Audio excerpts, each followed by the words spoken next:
Well, thank you, Cherry Ann. Thank you, Lauren, for the opportunity to share a little bit today. Now, you've all made it sound like this is going to be amazing, and I hope it is, but I'd be remiss if you think it's going to be more than it really is. But I'm going to do my best to make it Randy, interesting.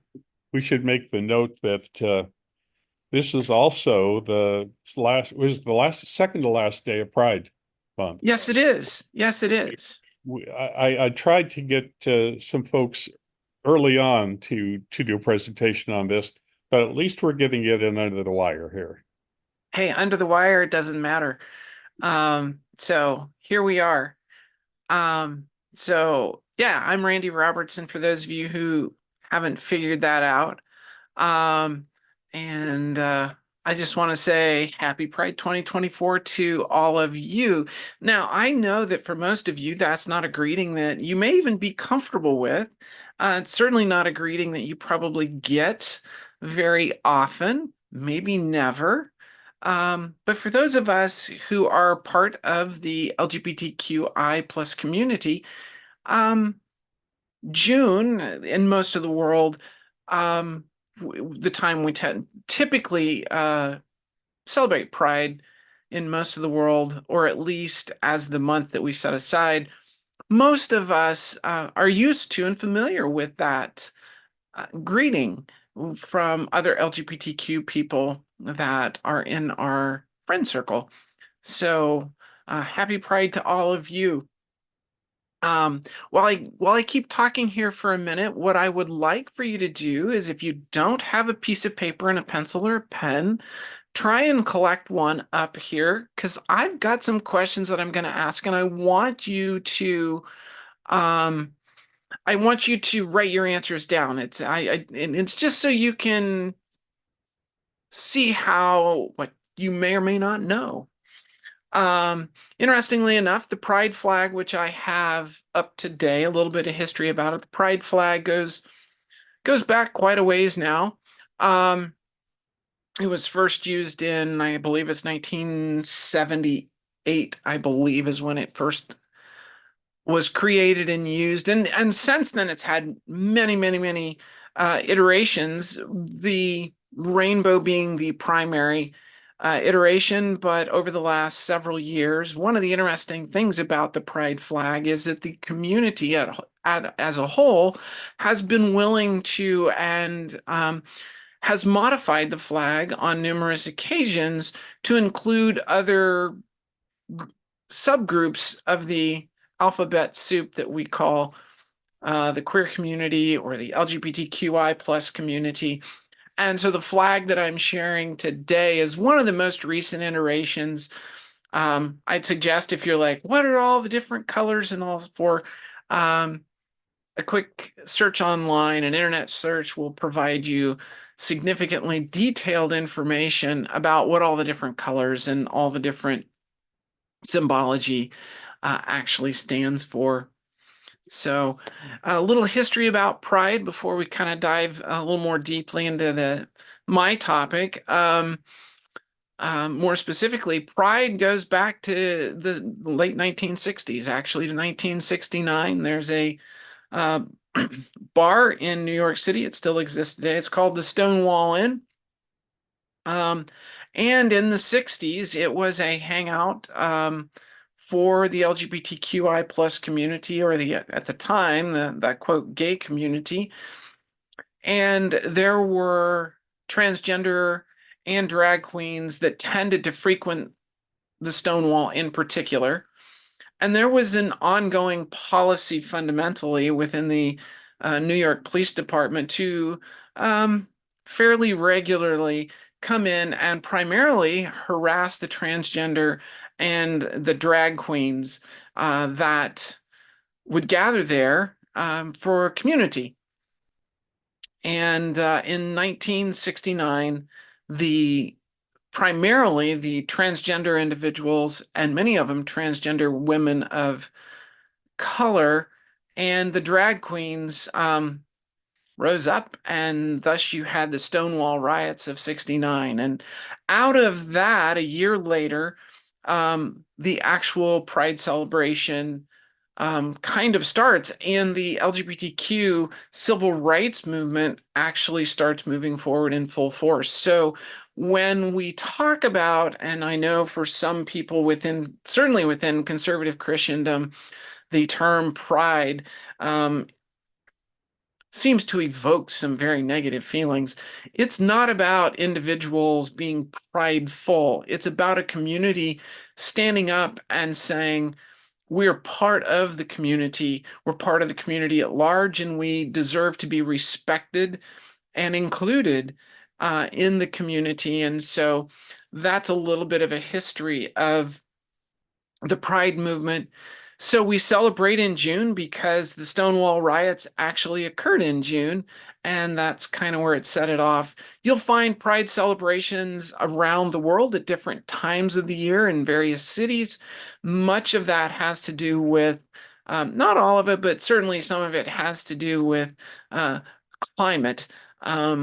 Because if you're going to have a large gathering outside, it's probably more fun when it's more comfortable. And so you'll see that happening around on an ongoing basis, it seems. There are also some other topics that come up that I want to bring up. I'll go to the slide in a minute. So not only is Pride, the month of June, celebrated, there are scattered throughout the year several other celebrations or remembrances that occur through the course of the year. And as an example, November 20th is what's called the Transgender Day of Awareness. The Transgender Day of Awareness is a day when we remember and mourn those individuals who were murdered simply because they're transgender. And I've participated in some, and it is compelling and it's heart-wrenching to know that so many people, just because of who they are, someone takes their life, and it is shocking how few of these murders are solved, and if they are solved, how few of them there is a prosecution, and how few of those that are even prosecuted where there is a successful conviction. So just a little food for thought there. All right. So what I do hope to accomplish today, what I hope to accomplish in this is engage your curiosity on a topic that is very frequently mischaracterized, often is little understood, and that's kind of understandable, to be truthful. And it often, at least in our current societal state, evokes significant controversy.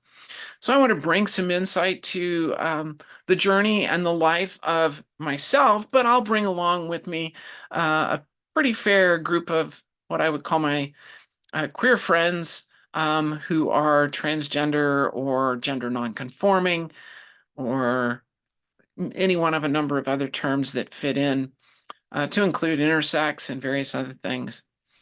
And what I want to hopefully do is help you understand better how we experience the world and the community about us. Explore a little bit how gender affects one's status in society, one's position, and one's power within our communities. And then what's the impact of being transgender on how I see the world, and how that experience has changed how I see the world, and power structures and theological structures and all those kinds of things. And then hopefully by sharing some of my personal story as we wander through some of this, and maybe mostly as we wander through my story, I can evoke some understanding, and hopefully you all will come along on that journey. But by the same token, here's some things that I'm not explicitly not going to do today in my presentation at a bare minimum. And that's not it. I'm not going to do a deep, hard theological dive on transgender, the topic of being transgender. I'm not going to do a deep theological examination on the topic of, or the topics more appropriately, of being part of the LGBTQI plus community. I'm not going to take you on a deep scientific exploration of the topic of and related topics of being transgender. And I'm not going to do a detailed investigation in the psychological, sociological, psychiatric data that exists about the transgender people in the transgender community. Others have actually provided presentations in the past which have delved into some of these topics, and there's a lot of people that are really a lot more qualified than I am to talk about the detailed science and the detailed psychology, sociological aspects of it and things like that. And I am certainly not a theologian, at best a very much amateur theologian, although although I have spent time looking at all of these topics. None of these are my specialty. So I'm not going to take those as technical kinds of dives into things. So I said get a piece of paper, so now's the time for the paper and the pencil. So first off, I want you to think about some questions that may help frame the conversation as we move through the conversation today. So the ground rules for my little knowledge test. It's only 7 questions wrong. I think that's an appropriate number for today. It's the 7th day of the week, and it's the day that we all tend to like to relax a little bit and maybe discover something new about the universe. But here are the little rules. Write your answers down on a sheet of paper. Don't cheat. It's not about getting the answer right. It's about figuring out some things about your knowledge and what you may have. So don't cheat. Don't do internet searches, at least not now. Afterwards, you're more than welcome to. But just use your knowledge, or if you have to, just simply guess. So I will share the answers, so take heart. Don't worry about that. I will share the answers. But I got 7 questions for you. Okay, some of them may have 2 parts, but it's basically 7 questions. So here we go. Here's the first question. I'll leave it up for a few seconds, and they're not hard. They don't require detailed answers. So here we go. So think about the North American division of the Seventh-day Adventist Church and what the North American division estimates the membership is. Now, remember, the North American division is the United States and Canada. So consider that in your estimate. Now, that number in your mind, and you can write that one down if you need to, or if you want to. Which group is larger, the Seventh-day Adventist North American division or the self-identifying adult population that is transgender in the United States? Okay, so the North American division or self-identified adult transgender individuals in the United States? That's question 1. All right. So that's pretty simple, I think. All right, here's question 2. Which is larger, the worldwide Seventh-day Adventist Church or the adult LGBTQIA plus population of the United States?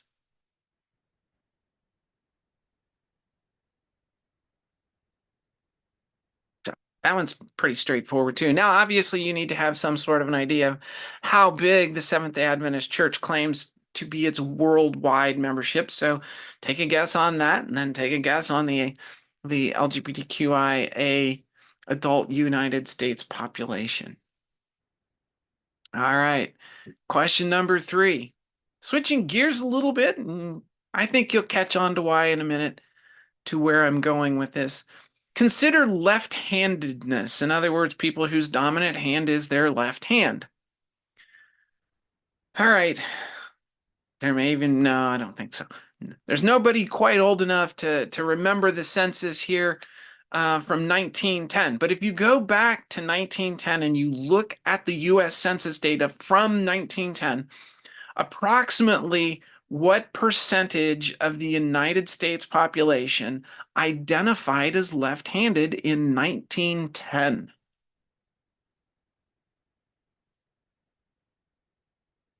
All right. Question number 4. We're still on the left-handedness topic, but this time I want you to consider the 1960 census.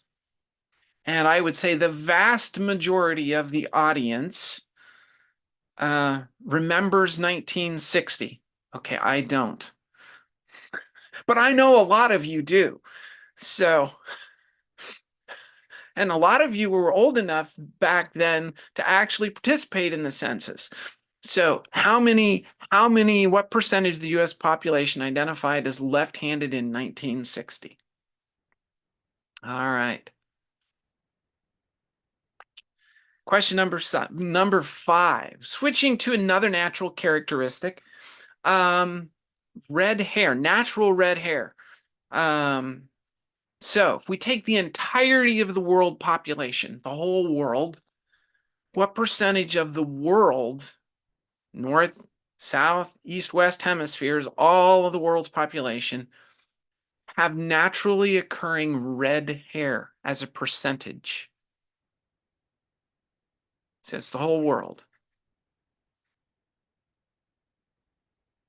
Got one more red hair question.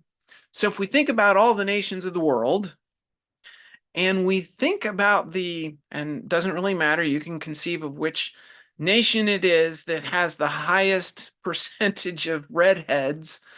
In that nation, what percentage of that population group has red hair?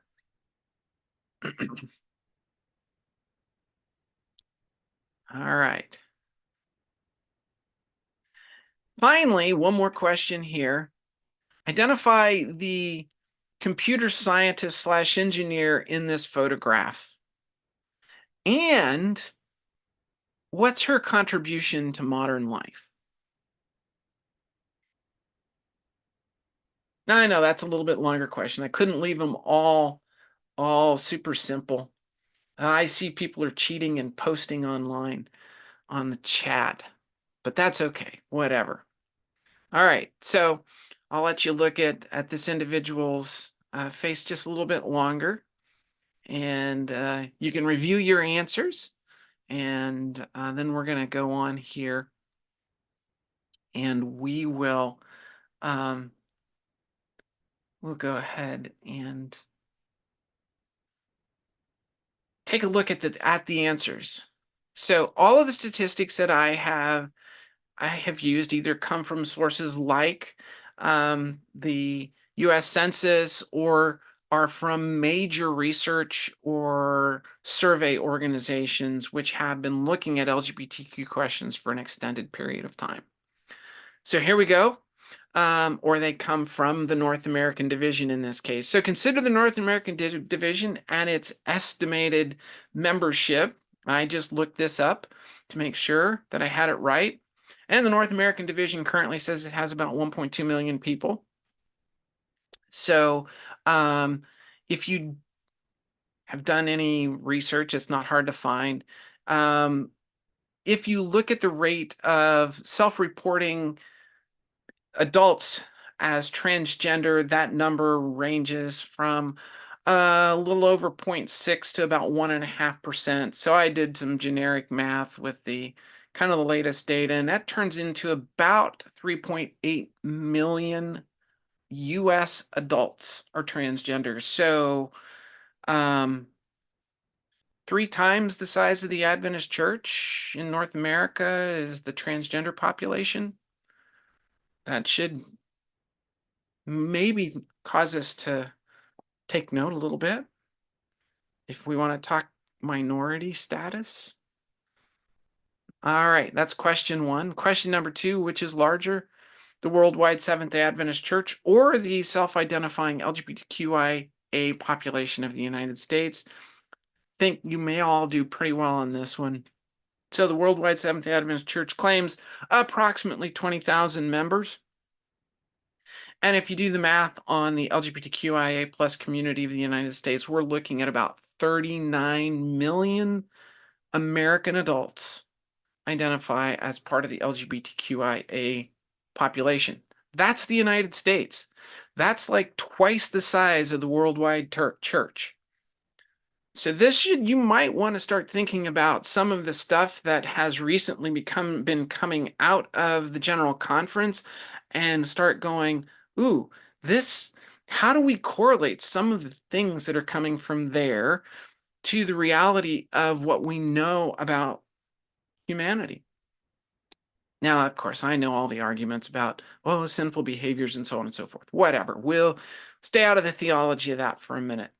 All right, on to questions 3 and 4. I'm going to combine the answers here. Consider left-handedness. So, 1910, it was approximately 3% of the population identified as left-handed. And then in 1960, magically over a 50-year span, it quadrupled to 12%.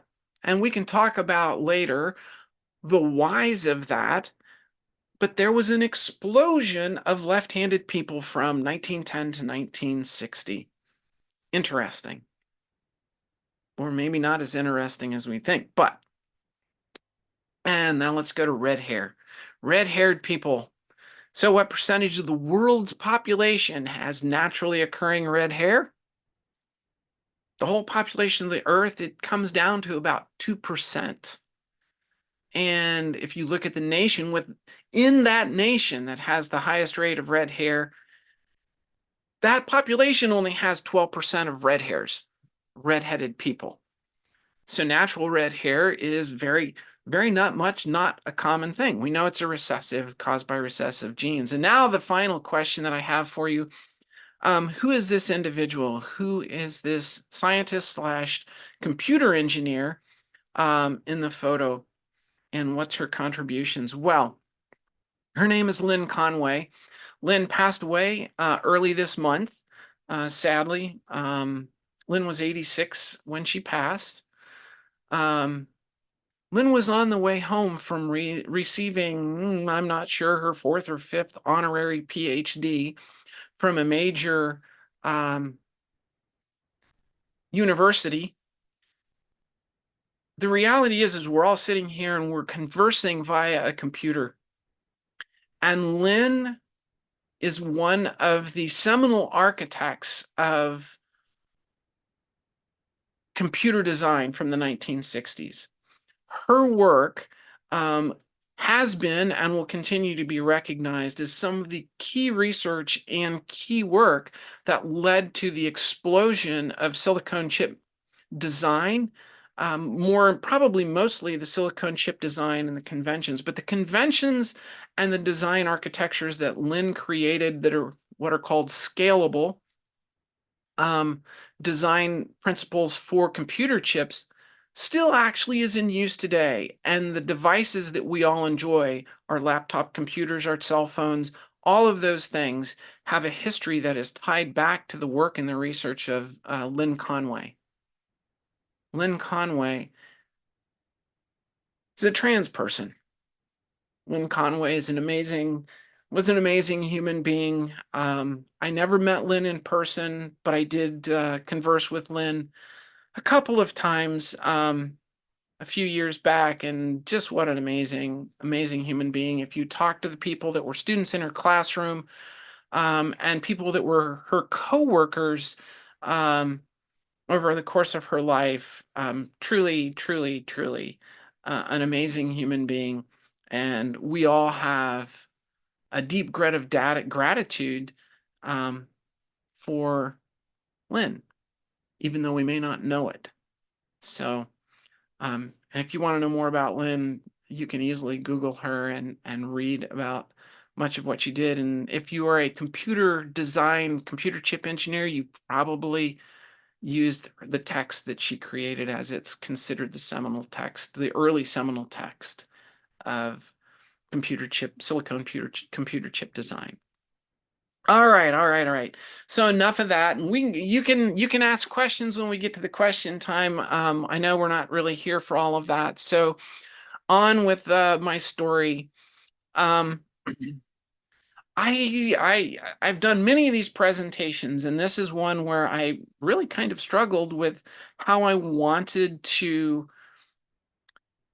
present from here, kind of moving through the rest of my presentation. And so, because I can take many paths, I can tell you a huge list. I have a huge list of funny and engaging stories through the course of what we term transition. As much as I don't really like that term, it's useful. So as I was in the process of shifting my presentation to the world, um, so that it matched my perception of myself, I can tell you all sorts of stories that are based in what I do professionally now, and so on and so forth. But what I settled on was I decided what I wanted to do is take a look at my journey through kind of my perspective of faith. And so with that in mind, if you didn't read the brief article in on A Today, um, I grew up, I'm a, let's see, I think, let's see, one, two, three, fourth generation Seventh-day Adventist on both sides of my family. My parents can correct me, they are watching, if I got that wrong, but I believe that's correct. I know I'm at least three because my grandparents were all Seventh-day Adventist. One of my grandfathers was a Seventh-day Adventist pastor and church administrator. My other grandfather was the head elder of the local church where they were in a large U.S. city, um, for as long as I can remember growing up, and it was a sizable church. So they were very active. My parents are both retired Seventh-day Adventist educators. Um, and so I grew up in a deeply Seventh-day Adventist context. I have two bachelor's degrees, and so A through two bachelor's degrees at Seventh-day Ad within the Seventh-day Adventist educational institution. Um, so deep roots in this community. The community I grew up in was Collegedale. My father taught at Southern Adventist University, and well, when we got there, Southern Missionary College. Um, and so I grew up in that community, and that community was an interesting community. And you can see I have three words: integrity, service, and excellence. And those have kind of been, when I really summarize much of my experience, kind of seminal broad themes, maybe that I will want to, that I'm going to kind of build on and have you see my journey through. So, as a child, I grew up in a home where I had two engaged and loving and caring parents, even though sometimes their engagement was maybe a little bit frustrating to me. I have three siblings, a brother, an older sister, and a younger sister, our brother being the oldest of the four of us. We grew up in Collegedale, which was honestly, from my perspective, a good place to grow up. I grew up in a community that was stable. I grew up in a community that there were many people. I had many good friends that I grew up with and went to school with. And I grew up in a community that, at least if you were in the in group in the community, you were very well cared for. And my parents and I, by extension, were within that community. My parents, as educators, my father is a university professor.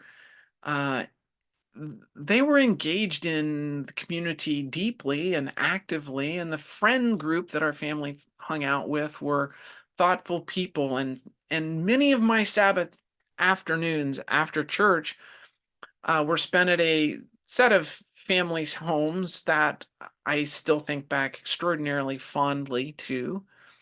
But I remember the conversations, and those conversations were always deeply engaging. And one of the things that I drew from these conversations of the adults as I would sit in the corner, I don't know that I always should have been sitting in that corner, but I often did. and would listen to the discussions and the conversations about the politics of the university, but also about the theology and politics and the changing conversations about church theology. And I was privileged to hear adults talk openly and to discuss and to differ and to hear conversations from people who at the time, this would have been in the 70s and mostly in the 70s, who these individuals were at the time considered, some of these individuals were considered kind of the seminal scholars in their areas within Adventism. So history, the church history, and some of those kinds of things. And they were the grandparents of my friends, parents of my parents' friends, and the things that they said about some of the things that we still debate today, and it gave me insight and it gave me license, along with my parents explicitly, to engage in thought about faith. Um, as a child, I was raised on nightly family worship and family prayer together, and was always encouraged to have my own engagement with God. And as a small child, my engagement with God and my understanding of God was formed by the Sabbath school teachers and the Sabbath school classes and lessons, and my parents and my parents' friends.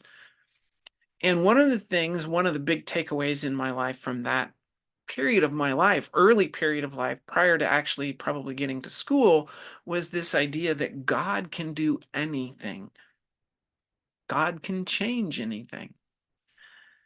And when you, somewhere for myself between the age of about 6 and 9, start to realize that you're not like necessarily all the other kids in how you see yourself,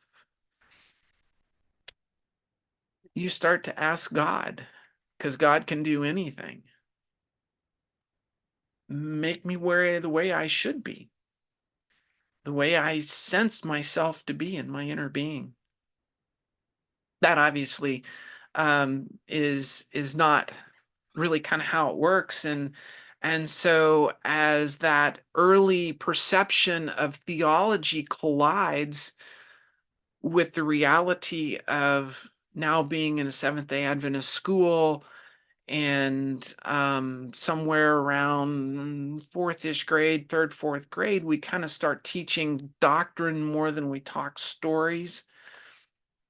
And I started to realize that this change, this changing that God might do, isn't necessarily that changing that in that sense. And so that physical change that I had sought was not going to happen. But God can still change me, and so God's going to fix my mind. And I spent the remainder of my years in elementary school and middle school and high school and college, all working in that direction. And I also, because I grew up with examples of being active and participating, became very active in the church community. And as a youth, I became active in what we called youth church there in Collegedale, and was a active participant there, and became a youth church elder very early on in academy, because that was an academy age activity. And then was off to Andrews for my first bachelor's degree. And through all of this, every year you had Bible class, and with the license to engage in thought, I would engage in thought. And I have my brother, I'm bless my parents, my brother is extraordinarily brilliant, and at a very young age read ravenously, and he would come home with questions and thoughts and things that my parents allowed him to investigate and grapple with and converse about, and that allowed me to be involved in that process, and it also provided me license to do that. And I spent many, many, many years until my late 20s or 30s sorting through that. Over the course of time, when I was in Andrews University, my 3 years there, um, I met my spouse, my wife. She's also listening in. Love you, Myra. Um, and we celebrated our 40th wedding anniversary early this month. Not even earlier, just early this month. And we have two amazing young adult children who we love to spend time with. They live nearby, and we just always enjoy their company and being able to be with them. And throughout my entire life, this idea of integrity and serving others and doing well in everything that I was pursuing were always these themes. As a small child, I was inculcated with these concepts, and I saw these examples in my parents and the people around my parents, the adults that we interacted with, modeling these behaviors. And I wasn't the best student of the four. I was not even close. I was number 4 of 4. My older siblings and my younger sibling all have better GPAs in all the degree categories that there are, from finishing high school to college to graduate degrees, which we all have. Kind of funny. But I was always trying to do my best. But I was always distracted by this question of my gender. And I spent a huge amount of energy trying to sort through it. And I did a lot of things to try and overcome it. So part of why I have the adorable spouse that I have is because man up, so to speak. Um, and uh, and well, you can see how that turned out.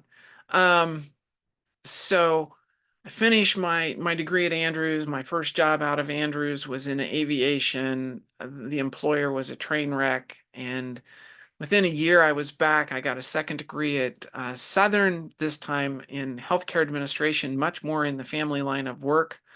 Um, and I ended up as a nursing home administrator.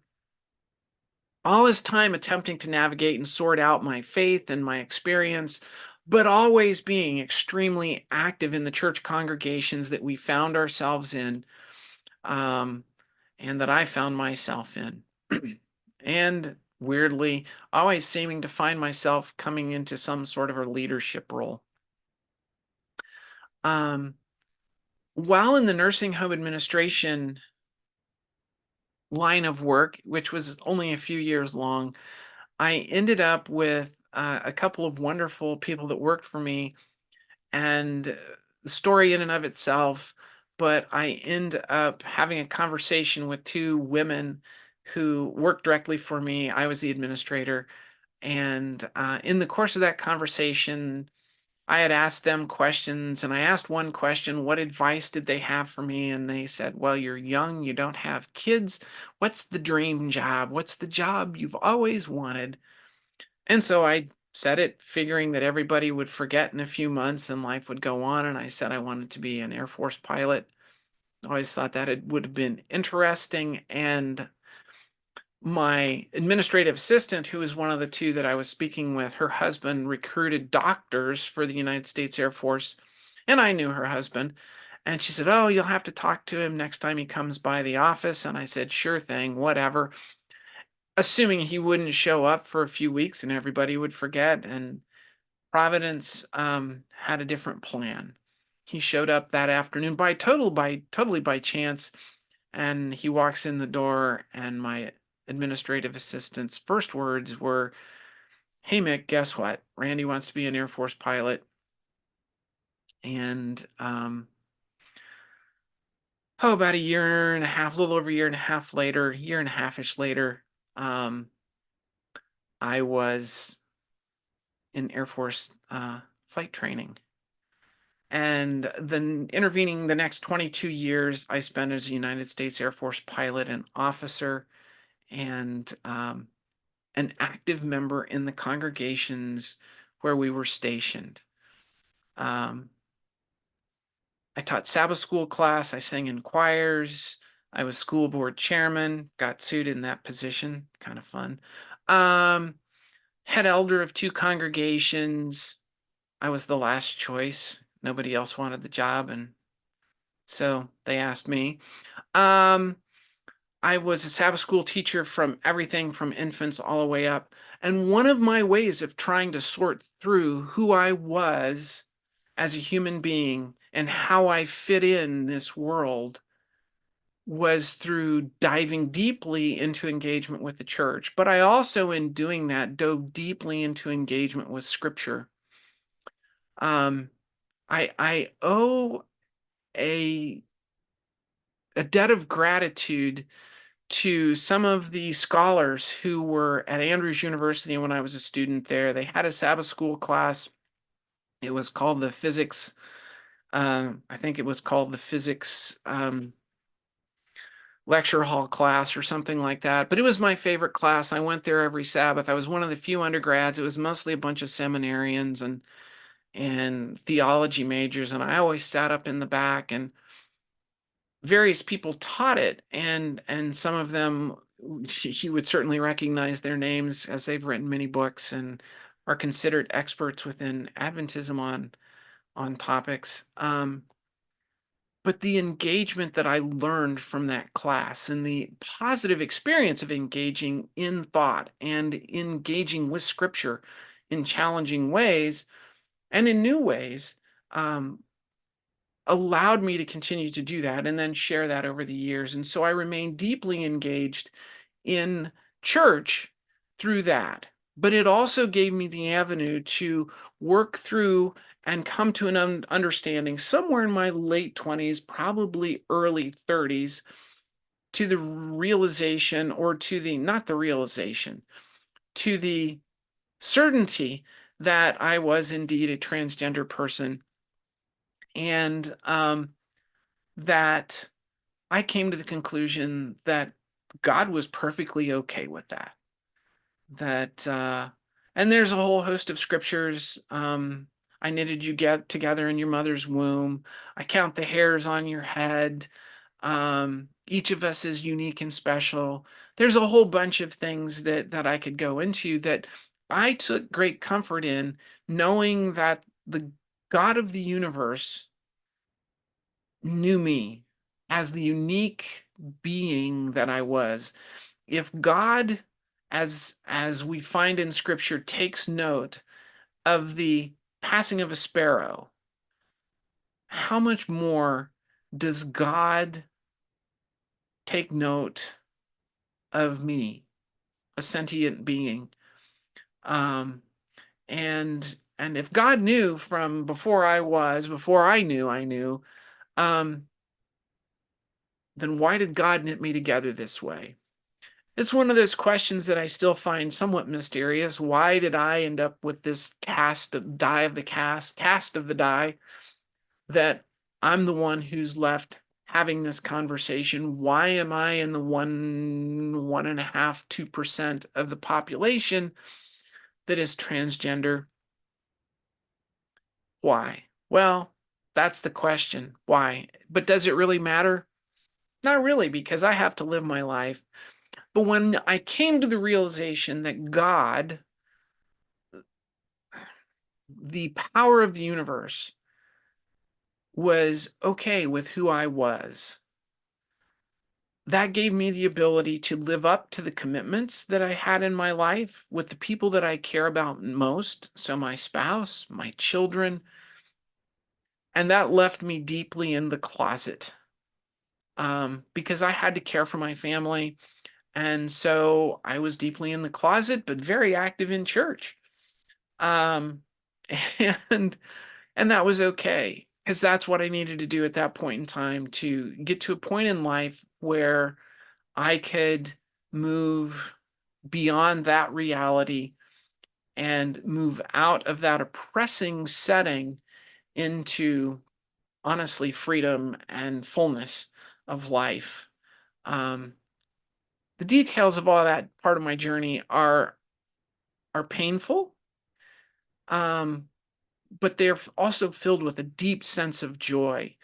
I know that my family, who has chosen to come along with me on this journey, that it has been very challenging for them. And in some cases, I'm sure it's even painful or has been painful. And not everybody, even in my family, has come along on this journey of transition with me. Um, as I sit here today, um, I am an active member in a Seventh-day Adventist church congregation, along with my spouse, Myra. Um, we most of the time participate online because it's about 70 miles from where our home is. But we actively engage with it. We actively certainly engage with the thought processes of faith.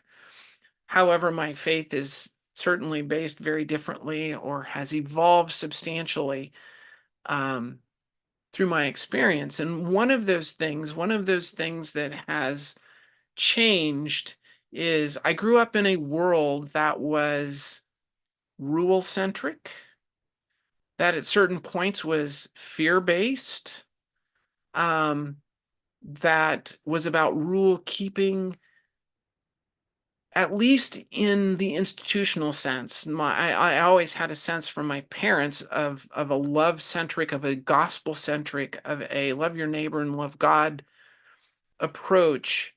And I think many of us within fundamentalist faith, or many people, I probably shouldn't include myself within that group anymore. I'm really not fundamentalist. But within fundamentalist communities may have this sense of love God and love your neighbor. The way that translates through fundamentalist thought tends to become problematic because it tends to become about the doctrines. I wonder about, Ellen White talks about not becoming creedal, and I'm not sure how we can make the claim that 28 fundamental beliefs, certainly the way some of them are stated, isn't more creedal than relational. And so I've deconstructed from a lot of that. I still believe in God and in the divine and in Jesus, and but my journey as a transgender person, moving from a position of very high privilege as within the United States, given the context of time from the late 80s through 2010-ish, when I retired from the Air Force, my position as a U.S. military officer and pilot, I was afforded some of the very highest levels of privilege in our society. Today, on a good day, I'm afforded the privilege of being a educated, highly educated, hardworking, skilled woman. And that's easily a couple of notches down the totem pole, um, in standing. And I work in a male-dominated profession as a professional pilot. There right now, a little over 5% of professional pilots are women. And so I work in a profession which is highly male-dominated, and there still is a lot of chauvinism within that. And so I live in that and have to work through that. Um, Fortunately, most of the time I'm seen as a woman and treated as, quote, for lack of a better term, a natal woman, because they don't know better, um, which I'm thankful for. But that privilege very quickly deteriorates if somebody decides I'm a trans person. And it deteriorates to the point where it doesn't matter how much expertise I have in a field or how much knowledge I have in a field. Um, I'm discounted. outright, whether it's in theology or whether it's in technical fields or anything else. And I'm discounted solely because I'm just a trans person. Therefore, how can I know? Within church frameworks, and I'm almost done, so be patient with me. Within church frameworks, it's very interesting. I frequently hear people go, oh, we can agree to disagree, particularly as it relates to things like the conversation about LGBTQI plus people and whether it's a choice or whether it's not a choice or whether you're born that way or you're not born that way. And the reality is for those of us in that community who live on the margins of Christian community, that we can agree to disagree, I'm sorry, does not work. Because you can't agree, I cannot agree to disagree with you about my existence and about my reality and about my knowledge of who I am. I won't give you that power. So I will disengage and you can disagree with me, but we're not going to choose to agree to disagree. I'm not going to let you off the hook that way. I'm sorry. I'm just not willing to do it anymore. Um, the reality is that when we look at individuals, we must become respectful of those individuals. One of the most offensive things that I find in the church is that the church talks about LGBTQI plus people, but gosh darn, they don't want to talk to us. They don't want to rub shoulders with us for the most part. As long as you're talking about a community and not really engaging with that community, you're just gossiping. Sorry. Even if it's the institution. So I have lived my life,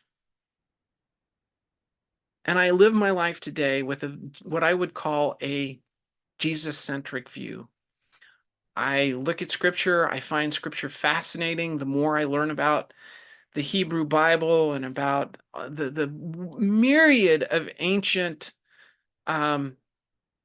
texts that emanate out of Mesopotamia and that whole area of the world, the more engaged and the more curious I become about it. But what I have come to realize is that if there's something to hang on to, it's love the Lord your God with all your heart and all your soul and all your mind, and love your neighbor as yourself.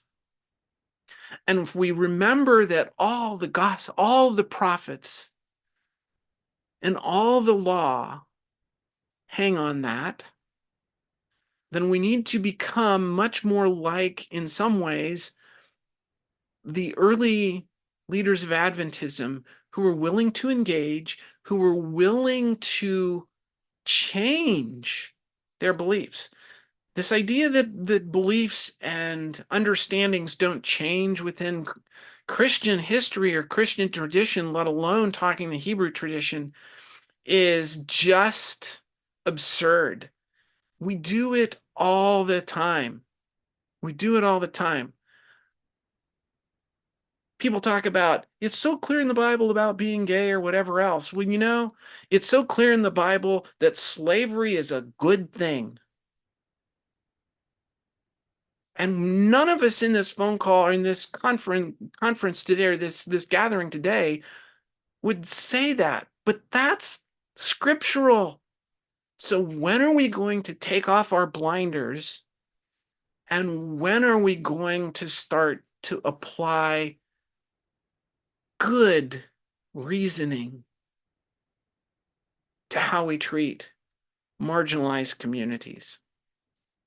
And I'm part of that marginal community. And so my experience of church today is very different than it was, because when I went from being a head elder, I can't even, in virtually every church in the Seventh Adventist faith, there's a small number where I might be able to hold some marginal church position, but head elder, chairman of the nominating committee of one of the largest churches in the Washington, D.C. metropolitan area, leader of community services, Sabbath school teacher for everything from K through the adults, I'm excluded simply because of who I am. So here's some things I want to leave you to think about, and then I'll take some questions here. Left-handedness is, if you're left-handed, you're as likely to be left-handed as you are likely to be a member of the LGBTQIA population. Think about that one. If you're red-haired, in the context of the population of the world, you're as likely to be transgender or intersex as being a red hair, and you're more likely to be combining those two categories together to be either transgender or intersex than to be naturally red-haired. And just because your sophomore high school biology class 20, 30, 40, 50, 60 years ago taught that gender was this hard binary doesn't make it so. The reality is the science just does not support that thought anymore. And it hasn't for quite some time. And just because we've created a theological position on a topic doesn't mean it never changes. We don't hold slavery as a biblical stand of right. So why are these kinds of numbers that I talked about early on? Why is 2% of the population or a little bit less? Why is 7 or 8 or 10% of the population important to us? And generationally, that keeps increasing. And we're going to get to a stable point here in a generation or two where we're going to find that on the average, probably 20 to 25% of the population are LGBTQIA, and probably somewhere between 2 to 5% of the population is transgender. Why are these numbers important to us? Well, part of it is they speak to the amazingness of the university, the diversity of the universe. If there's one thing that seems to animate the creator, the divine, it is diversity. I mean, look at all of us. Look at the plants. Look at the animals. Look into the stars. Diversity is the theme of the universe. So why wouldn't we be as diverse as we are, as humanity is, and as we understand it today? And they are the truth of humanity. These numbers are what they are. And as much as you may want to change them, they're not going to change, probably not in a direction you think you want. All of us in the LGBTQI community are part and parcel of the sum of the image of God. So let's get down to some brass tacks. If you're from a fairly large Seventh-day Adventist church and you have a program that has 100 children in it, and we're just talking from infancy through high school, not beyond that, 100 kids in that program, you've got 10 of them at least that are LGBTQIA. And you've got between 1 and 2 that are transgender, and you have between 1 and 2 that are intersex, and you've got at least 7 that are gay, lesbian, or bisexual. So if we don't seriously start understanding that either we alienate these individuals and they leave, or we figure out a much more godly approach, like we've done with slavery and eliminated that bias, or tried, we at least don't own people anymore. If we can create that inclusiveness, guess what? There's 3.8 million transgender people there out in the world to love. There's 39 million LGBTQIA people in North America for us to draw in. And right now, all we've done is built and mortared and are building the wall higher. So hopefully I've shared and stimulated some thought, and I guess it's time for questions. So let me unshare here. I got to get myself back to, back to. Here we go. Stop sharing. And there you are. All right. Thank you so much, Randy. Really appreciate the openness and the courage with which you've shared. And I'd like to say thank you and welcome to your family members who are here supporting you. It is always good when we can share together. And I don't think you've had a chance to look in the chat, but there's lots of support in the chat as well. So it truly has been inspiring to listen as you've shared, as you've done your deep dive into understanding how you were made and how you're interacting with the world. So definitely has been encouraging to listen. There are several hands. So before I get into asking my own questions or comments, I will go. And just for those of you who may not be sure how to join the conversation, depending on the device, at the bottom right of your screen, there should be an option to raise hand. So you can raise your electronic hand so that you can join the conversation. And my sister was the first to have her hand up. So Tanisha, please go ahead and join the conversation.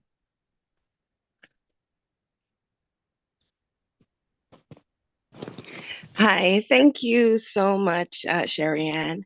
Randy, wow, thank you so much, as Sherry Ann said, for your bravery, your openness. I could feel your words, especially towards the end of your presentation.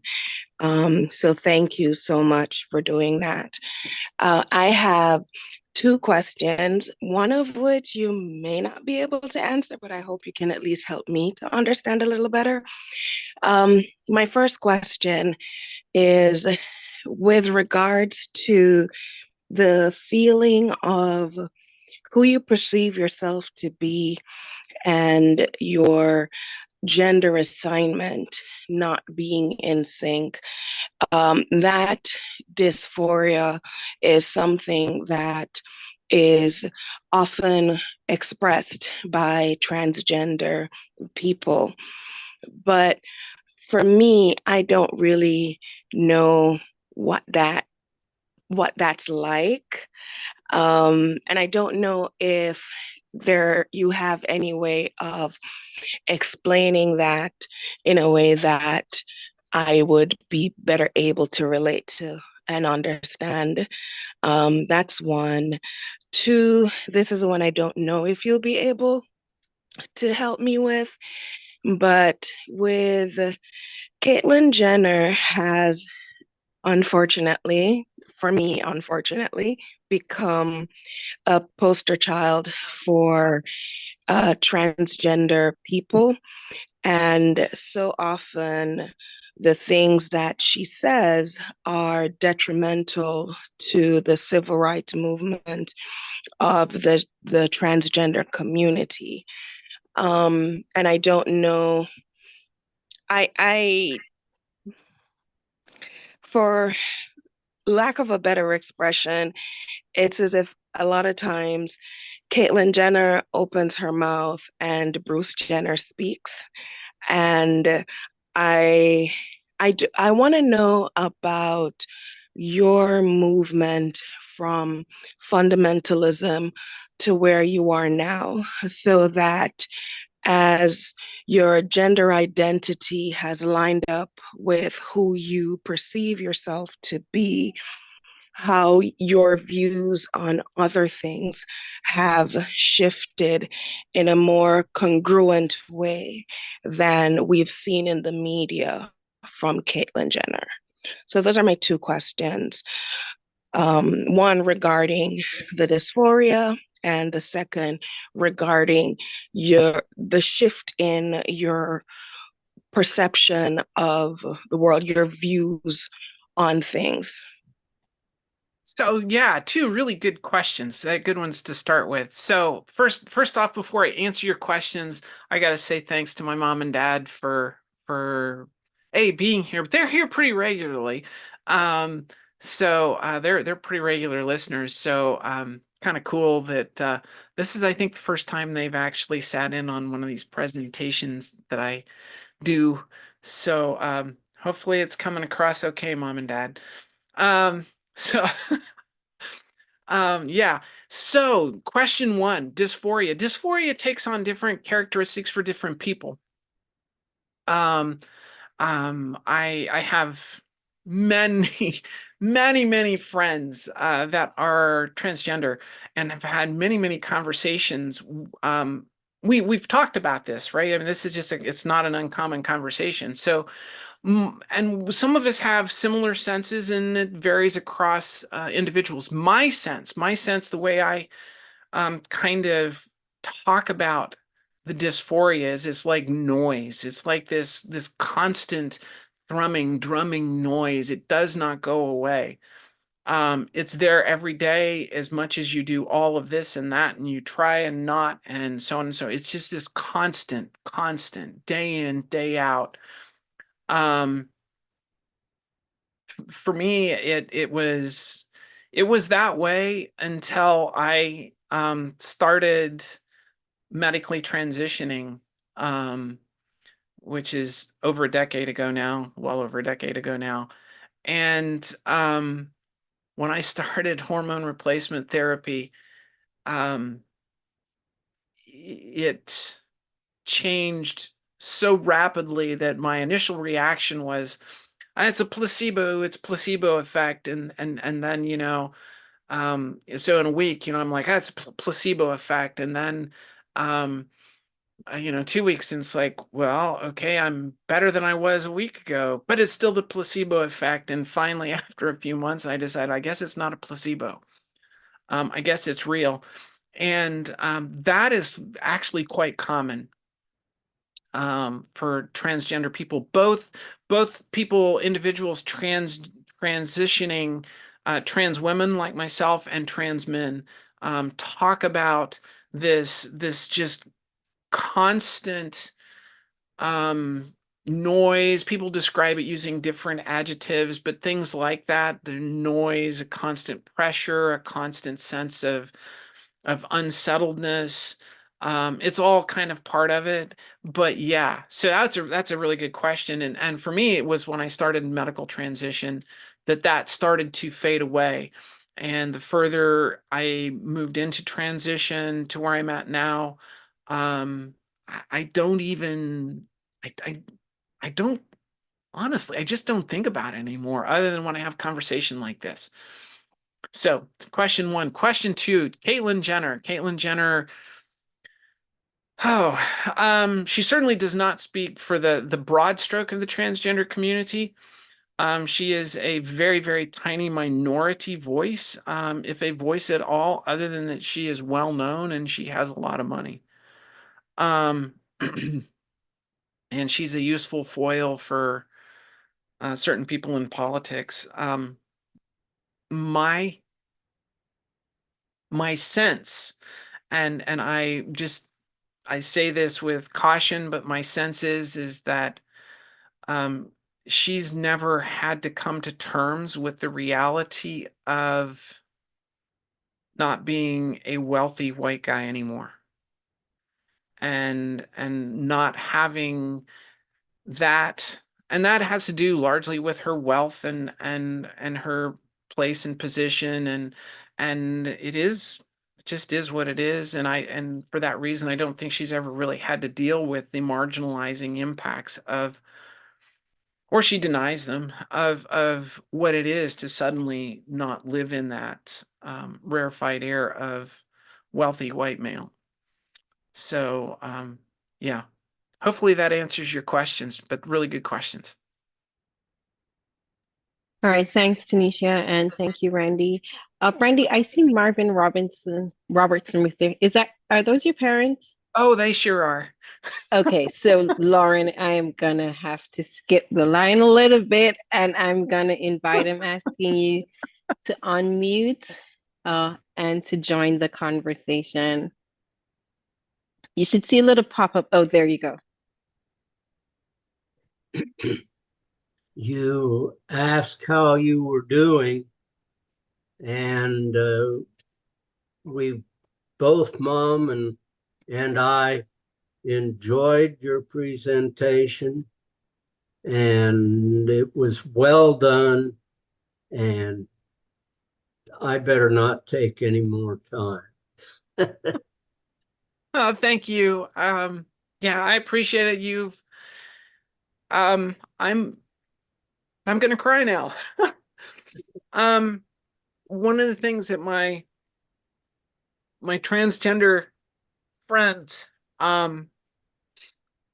remind me of is the fact that my journey is one of the best journeys that a trans person can experience in this process. It's hard. Anybody who says it's easy is just they haven't been there, and they just aren't dealing with reality. But that my parents, my siblings, my spouse, my children, many of my friends, and much of my extended family have willingly and struggled, but willingly have come along, in some cases struggled, because it's a hard thing to go through. It's hard for everybody involved, and anybody who tells you it's not is just unaware. But I'm fortunate. I'm fortunate that I've maintained a positive career trajectory. I'm fortunate that my health is good, that, all of these things that many transgender people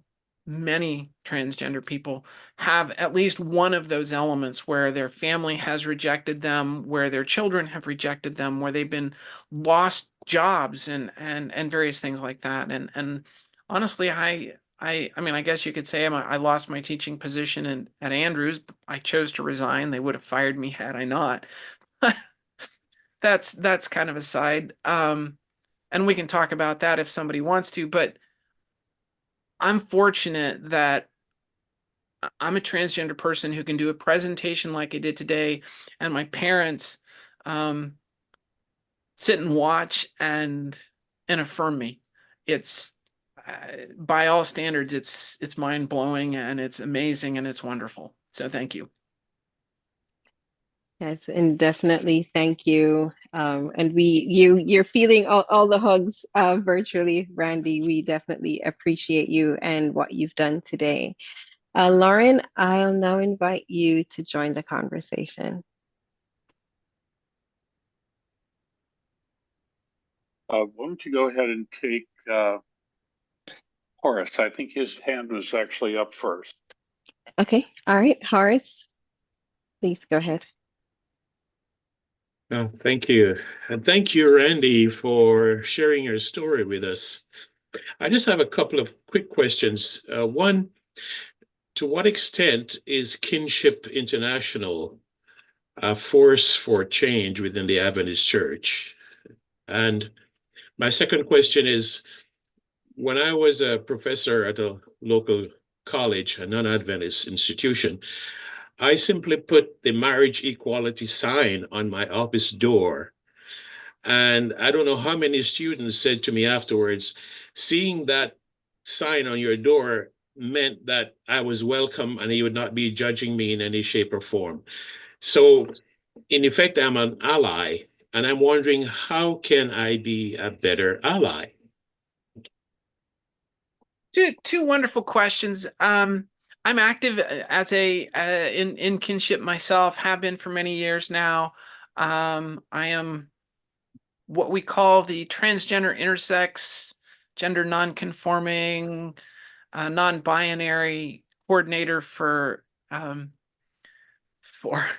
for the organization. And so last night we had our monthly chat last night, where it's a small group. There's not a lot of us, but every month we have a chat for the transgender intersex community, and primarily. And so I know that all of us who are involved with kinship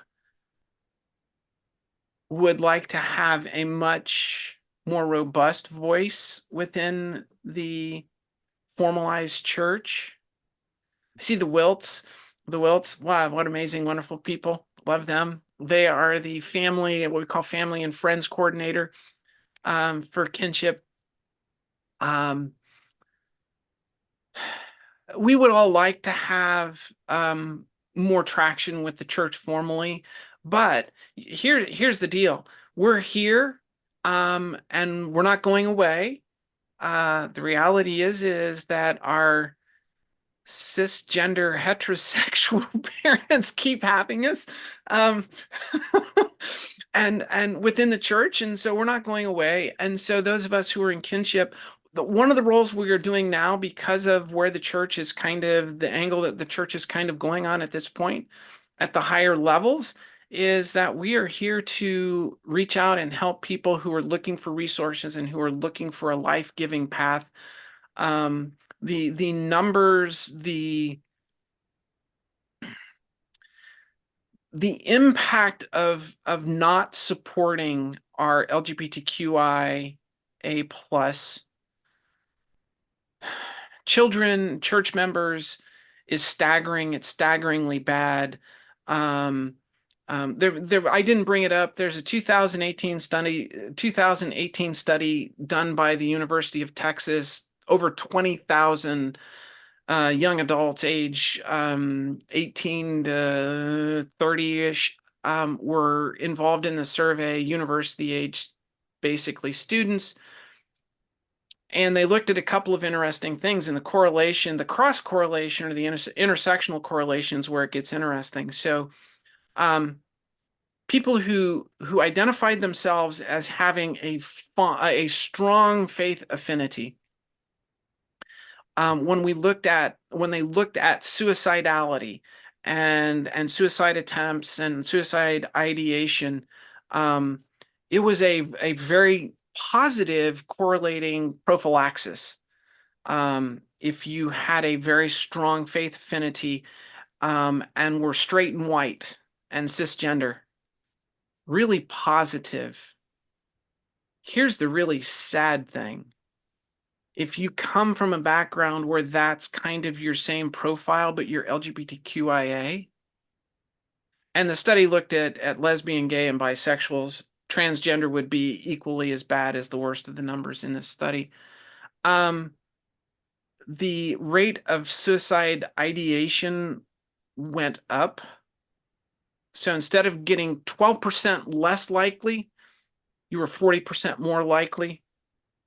And lesbians were over 50% more likely to have suicidal ideations, and the rates of suicide attempts go up markedly in that group. That tells us something about how we're really doing it wrong in faith communities. I mean, if our belief structures create that much problem for people, we really need to look at our constructs. I mean, we figured out how to get past slavery. Let's move on. Your second question, putting that sticker on your door is huge. In university and colleges, campuses, in elementary schools and high schools. One of the reasons that right-wing politicians want to ban those things is because they want to isolate those LGBTQIA students. I mean, that's the whole purpose of it. It's damning and damnable. So what you did was hugely positive allyship-wise. Allyship-wise costs us all something. If you're going to be an ally, it's if you're not really an ally until you're putting something on the line. And for somebody like you, a professor in a public college setting, you're putting something on the line, putting it up there. There are some people that are going to strongly disagree with that fact. Maybe even colleagues, maybe even administration, depending on where you're at. So yeah, thank you. Welcome. Thanks for those questions, Horace, and thanks, Randy, for that. Lauren, please go ahead.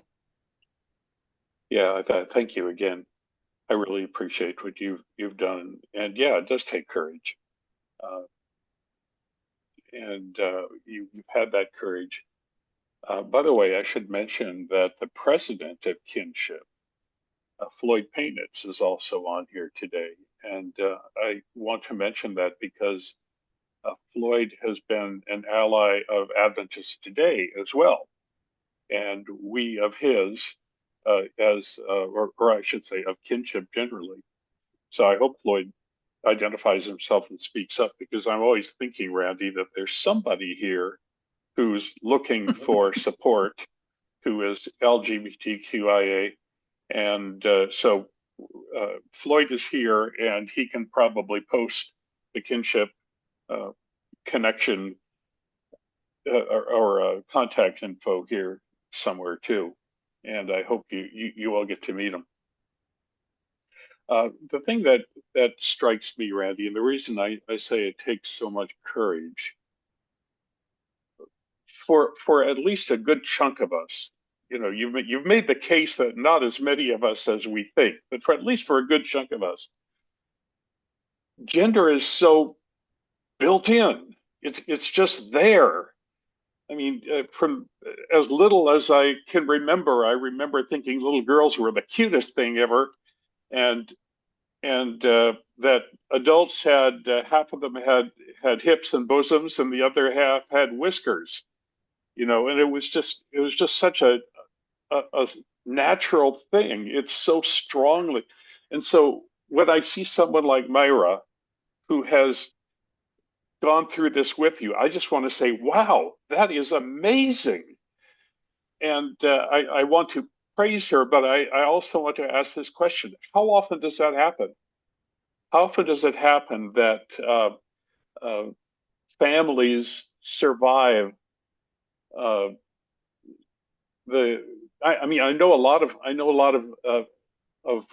gay friends whose marriages came apart with some bitterness, some anger, that you have decided you don't like me anymore, or people like me, and probably some lesbian friends too. But I'm thinking primarily of my gay friends.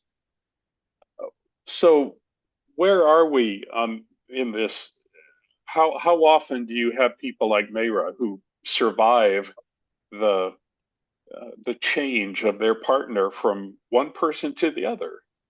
I just think it's tremendous, Myra. I just want to thank you for being who you are. But how often does this happen? Probably more often than you think. Really? Yeah.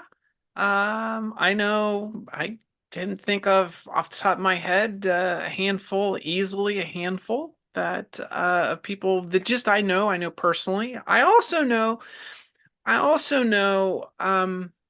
people that don't, right? So one of the things that I can say is that most, not all, but most of my people that I know who are transgender, who transitioned while they're married, if the marriage survives, frequently that it's a tough journey. It's a tough journey for the spouse. I mean, it's a tough journey. I mean, and I won't speak for Myra, but I will share with her. I'll share with you some of the things she shared with me, and it's like watching your spouse die, in the process. But on the other side, she will say, "I'm probably a better version of who I was." So it's not like I'm this wholly different person. It's not like my personality instantaneously got wiped and I'm some new magical person. Um, so most couples that survive have their great friends, their best friends, as well as life partners as in terms of a spouse. And so working through that, although it's challenging, yeah, it's a doable deal for some people. I won't say everybody, and I don't proportion it. I know some people really struggle. I know a lot of couples though where they may not survive, the marriage may not survive, but they don't end up being ugly enemies or anything like that. They just end up being in some cases, really good friends, so Yeah. they hang out on a regular basis together. So things like that. So I do know of a few where the relationships have become hostile is a generous characterization, but those are far and away the exception, interestingly. So Oh my goodness. I'm glad I'm glad to hear that. And and again, hooray for Myra. yeah. Yeah, thanks for that question, Lauren. Bob, it is now time for you to join the conversation. Oh, thank you. Thank you, Sharon. Happy to be back. Um, Randy, this is a very, very, I call it very inspiring presentation. And I want to note a number of intersectionalities which relate to a number of issues you raised, and then a question. The first thing I'd like to note, well, by the way, tomorrow is a Pride Day in New York, and I'll be riding with them for the parade. Now, you may notice that June, which is Pride Month, is also Caribbean Heritage Month. And in New York City government, we recognize both. And in fact, some complain that, the Pride Month sort of overshadows us. So I earlier this week, but it was previously planned, I decided that, rather than having it to be a mutual exclusive thing, I felt that it would be a good idea if we could um, have an event and we integrate Pride Month into what we call the Caribbean ERG, that is the employee resource groups in New York City. And I help a leading role in the Caribbean employees in city government. So I said, let's integrate it with Pride and have a good event. And we call it the issues of Caribbeanism in the light of Pride Month and LGBTQAI plus. And it went very, very well, except that, which is understandable, I got quite a few calls and people said, you're from the Caribbean, you're from Jamaica, and we didn't expect this. Or that, this is not quote unquote our style. We don't support pride, we don't support these things.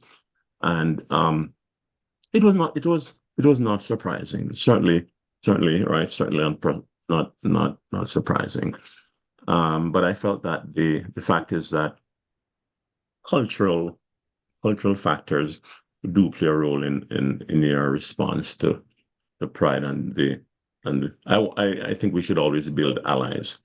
So that's one part of it. So I also teach, I'm a volunteer music teacher, piano teacher at an Adventist school.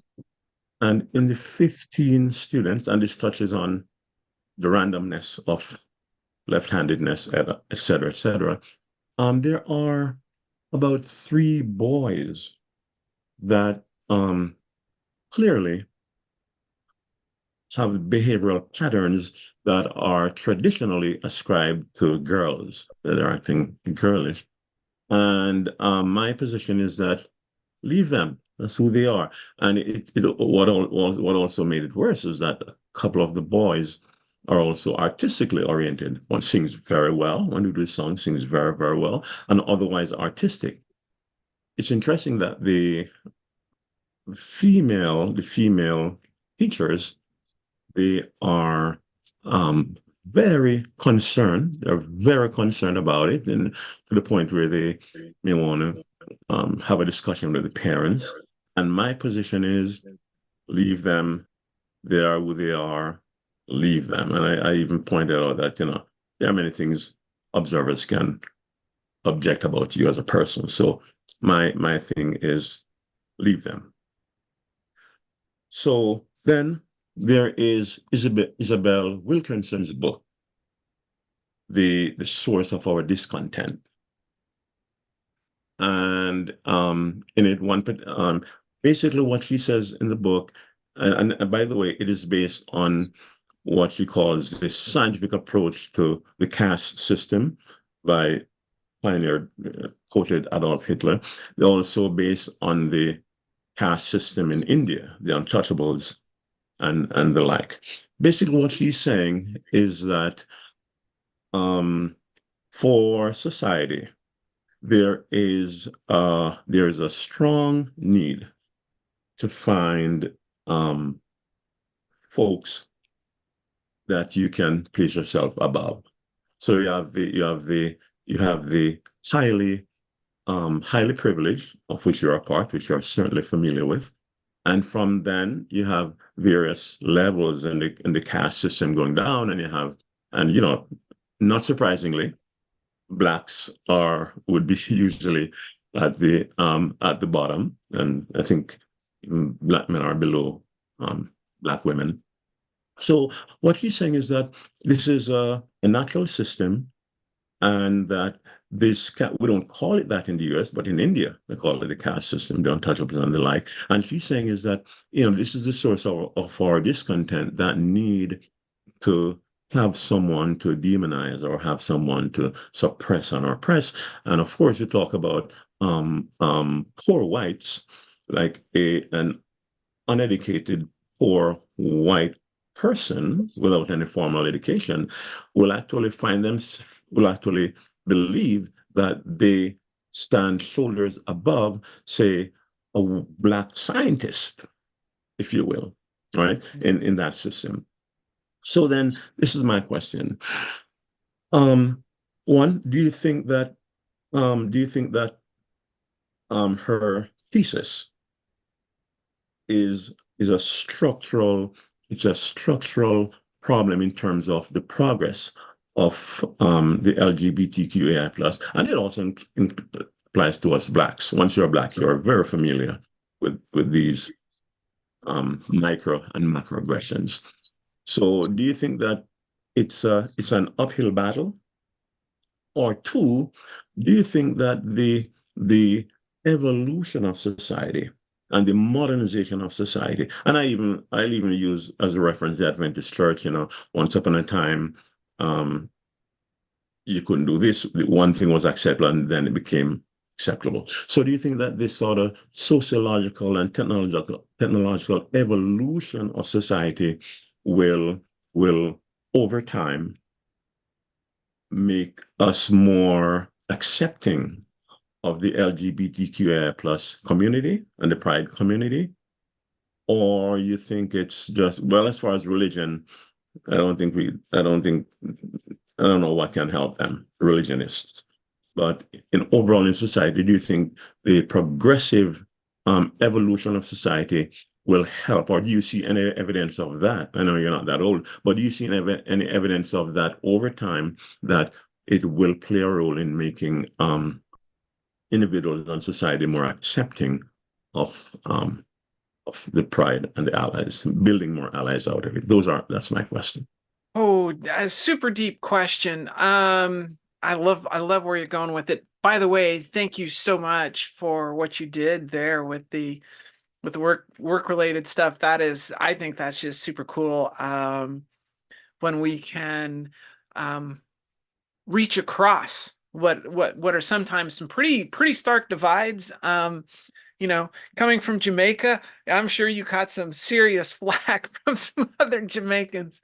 So for any of you, most of you who are not, for any of you who get involved in advocacy work relating to LGBTQ, race, all sorts of things like this, you cannot help but be struck by these things. I mean, it's just, wow. I mean, I wish I wish I was more optimistic. I guess it is the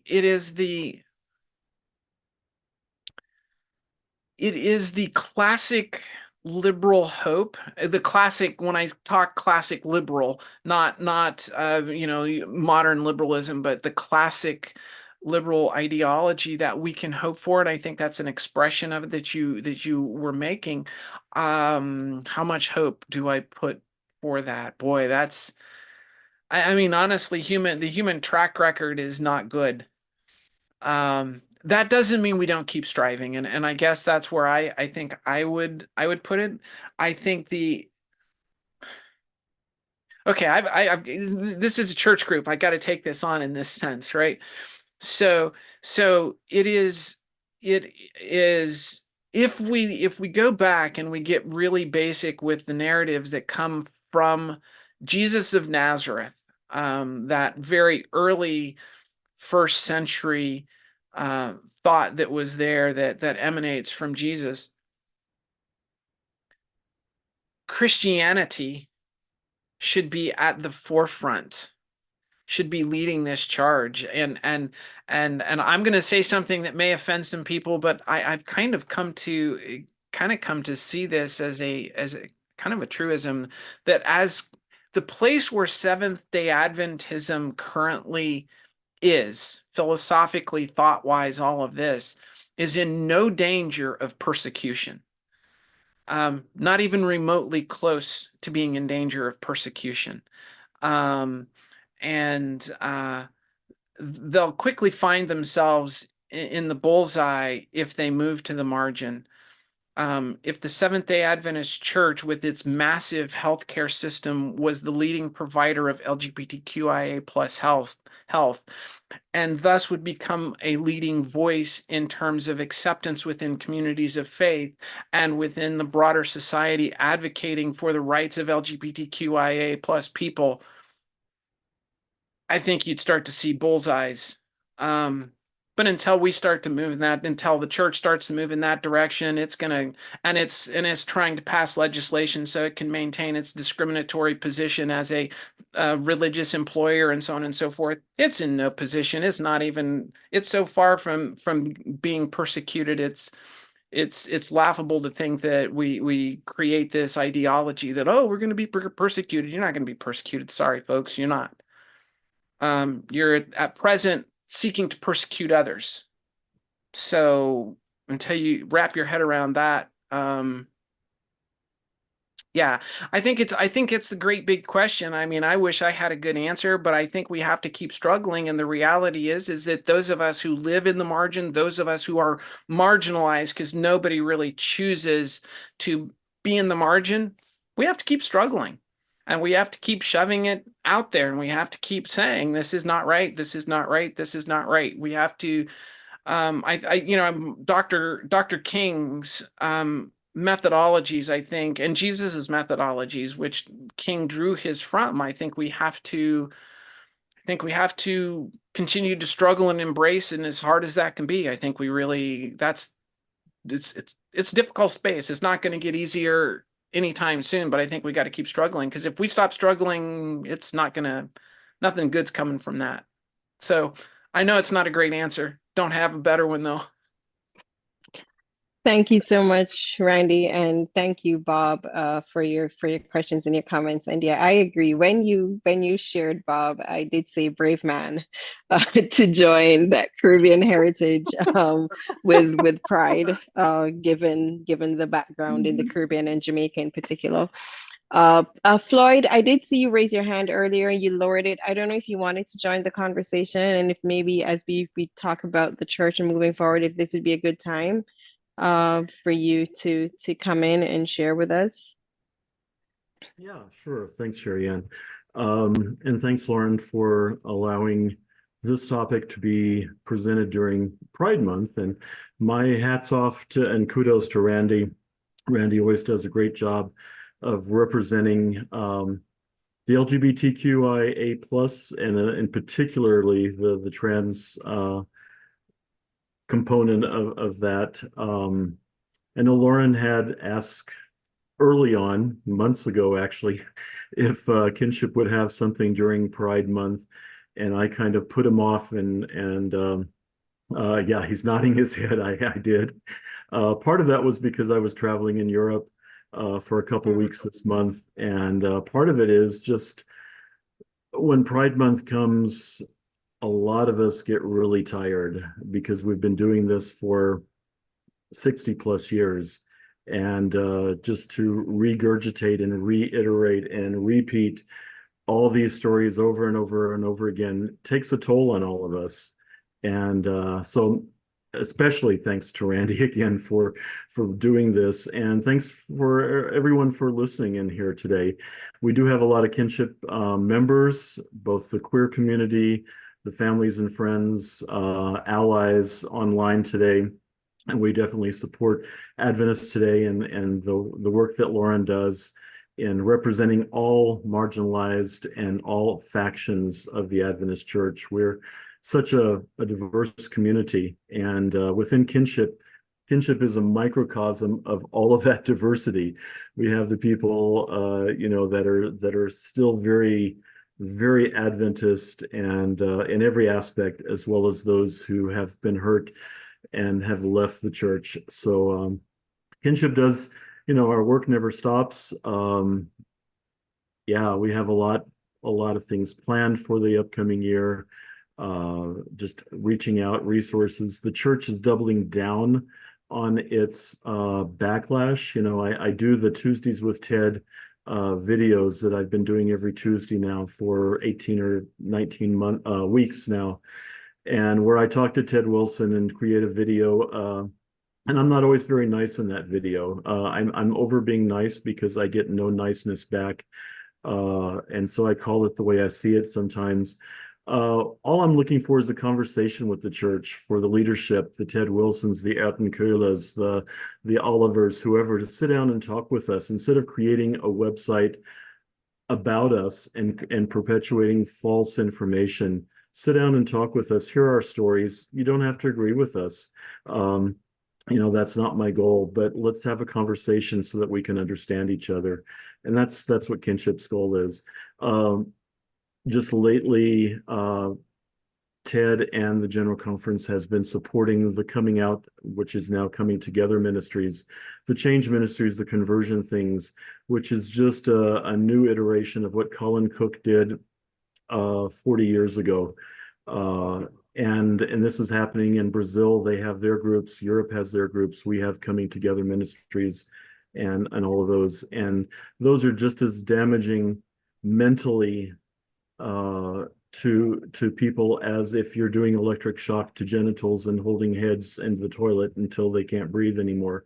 Those kinds of things that happened in the past, but now we're doing mental cruelty. So one of my focuses is to help expose that for what it really is. And so kinship is going to be working on that and partnering with groups like Adventist Today, with Spectrum, with Adventist Peace Fellowship, with Just Love Collective, all of these groups that are working together for justice within the Adventist Church. So yeah, together, all of us can make a difference in the church and in our local communities. That's where the rubber hits the road, is our local Adventist communities. We might not change the GC, but if we can save one life locally, it's worth it. So if anyone has any questions ever, they can always contact me, info@sdakinship.org. I'm happy to talk with them and just share. So I'm not always as bad as the snippets that you might read on Twitter or whatever, because those are just a very snippet. And I love having conversations with people. So thanks for being here and allowing us to be here. And thank you so much, Floyd, for being here and for the work that Kinship is doing. And so now we're going to move on. I'm going to ask Dave to join the conversation. Hi, thank you very much, Sharon. And hi, Randy. It's just awesome, your presentation today. Lots of thoughts and info. Lots to think about. I want to just follow up on one of the comments that Bob made. It was kind of left there. And then the situation at the school where we have some, let's see, was it junior high students that exhibit traditionally feminine qualities. And I wanted to, Randy, if you could zoom in on that a little bit. I'm going to get real specific here with another setting. And I know that you're not a trained psychiatrist or child psychologist, but you have a rich wealth of experience that has certainly come out this afternoon. So here's the question. We know a family who has a 3-year-old with male genitals who loves boy things and activities such as throwing rocks and climbing rocks and toy trucks and sports, but also loves to wear pink frilly dresses and nail polish and bows in the hair. So what's your advice for parents? Should the parents lean into the possibility that their child is trans and start using feminine pronouns and declaring that the child is a girl and raise the child as a girl? What does your gut tell you if you were to talk with these parents? Sure, thanks. 2 good questions. I'll start with the first one. Behaviors start with the older kids at school, and thanks for bringing that back up. Kids, by the time they're in middle school and beyond, the reality is behaviors are behaviors, and we attribute femininity or masculinity to various behaviors. And the reality is that what it is most of us live in a narrow slice that overlaps, right? And so what you're talking about are some guys, some individuals who at least appear to be a male. They're certainly, we presume male genitalia and all that kind of stuff. And they have some effeminate behaviors. It does not make them gay. It does not make them trans. It does not make them anything other than they are them. And so we're ascribing values. Why does it matter that a guy has feminine characteristics? All we're doing is affirming a hierarchy of society by doing that. I mean, what's the problem if men have feminine characteristics of being kind and caring and all of those things that are just good human characteristics that we have attributed to female, and we attribute others to men that are, oh, they're tough, they're assertive, they're blah blah blah blah blah. And we do it with the same with physical characteristics. And they're just characteristics. They're not male, they're not female, they're just characteristics. So can we start to learn to just let people be? And that's my suggestion in that setting, is that those teachers have no business going, oh, we've got to make this guy a tough guy. They can't have him being too. They may be the straightest guy in the stinking school, for heaven's sakes. We're not going to know for a few years. They could be gay, they could be bisexual, and Lord forbid they're trans, because that's a hard path. But but if that's what gives them internal and human integrity with themselves and with the world, then it's a path worth struggling and walking. So I'll leave it that with those kids. Small children, and this is a hot button topic in society, so I'm not going to say that it's an easy, simple thing. But just because a kid likes to play with trucks and throw rocks and do all those things, there are little girls that like to do all that stuff too. To say, well, these are boy things and these are girl things, those are socially constructed in terms of how we do that. And just because little boys like to wear, or individuals who have male genitalia as secondary sexual characteristics likes to wear frilly dresses and princess gowns and run around the house like that, doesn't mean they're trans. It doesn't mean they're not. The questions that I would start to ask are does the child explicitly state, they're old enough to talk and they're talking, and they start explicitly saying, mommy, daddy, I'm a girl, I'm a boy, as were not identified at birth. That's when you need to then engage some really good, skilled, knowledgeable individuals that are skilled in dealing with early childhood transgender. because the whole family needs to engage. And what we don't want to do is pigeonhole this kid one way or the other. At 3 years old, just let the child play. For heaven's sakes, just let them play. Let them play dress up, and if they want to wear the princess outfit, let them wear the princess outfit. Tomorrow they may want to wear the hard hat. So, you know, so we're so scared, and we invest so much as parents in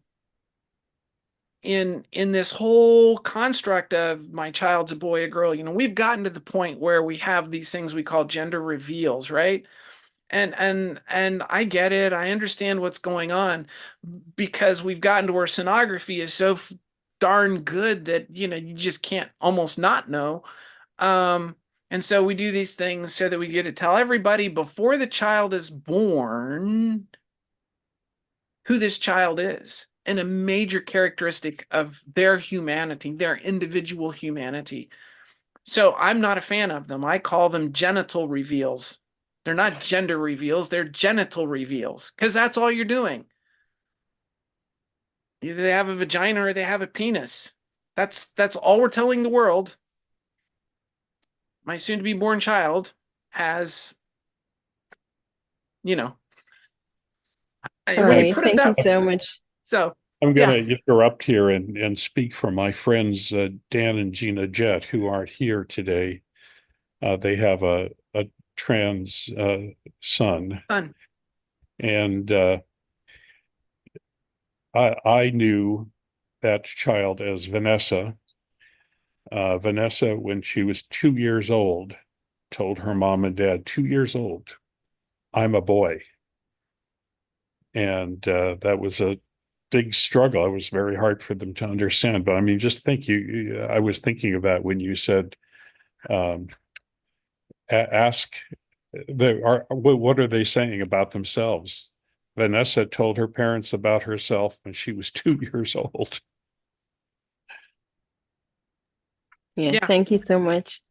I have a follow-up to that. It's one of the questions I had written down, Randy, as it relates to children wanting to transition. And, you know, there are different schools of thought around it, and this may very well be a scientific question, so it's okay if you don't have all the answers.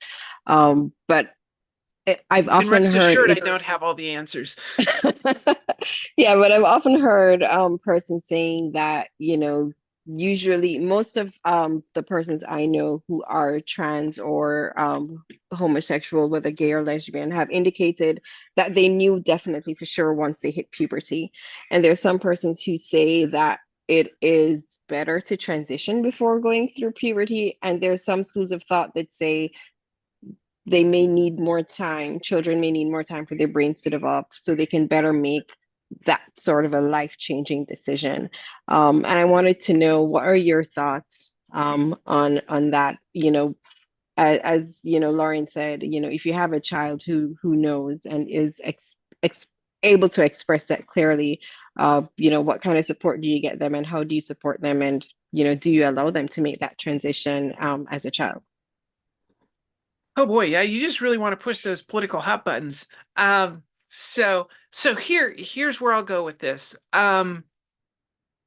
When you look at human development, just general terms, you don't have to look at trans or anything else, just general terms. Most of us, most human beings, have a sense of our gendered self, typically by the age 6, 7, 8, right? In that nominal window. And certainly by the time we get to puberty, almost virtually everyone has some, and this is just statistics, right? I mean, it's commonly agreed in the scientific community, have a clear concept of of our gendered self. And so, you know, my question to everybody who's like, well, when did you know? Well, when did you know you were straight and heterosexual, right? When did you know that you were, you know, not trans? I mean, I don't know. I don't know when you knew. You just do, right? And it's very early in life, before we really are consciously thinking about these things as human beings. And so in that sense, if a child identifies early in life, and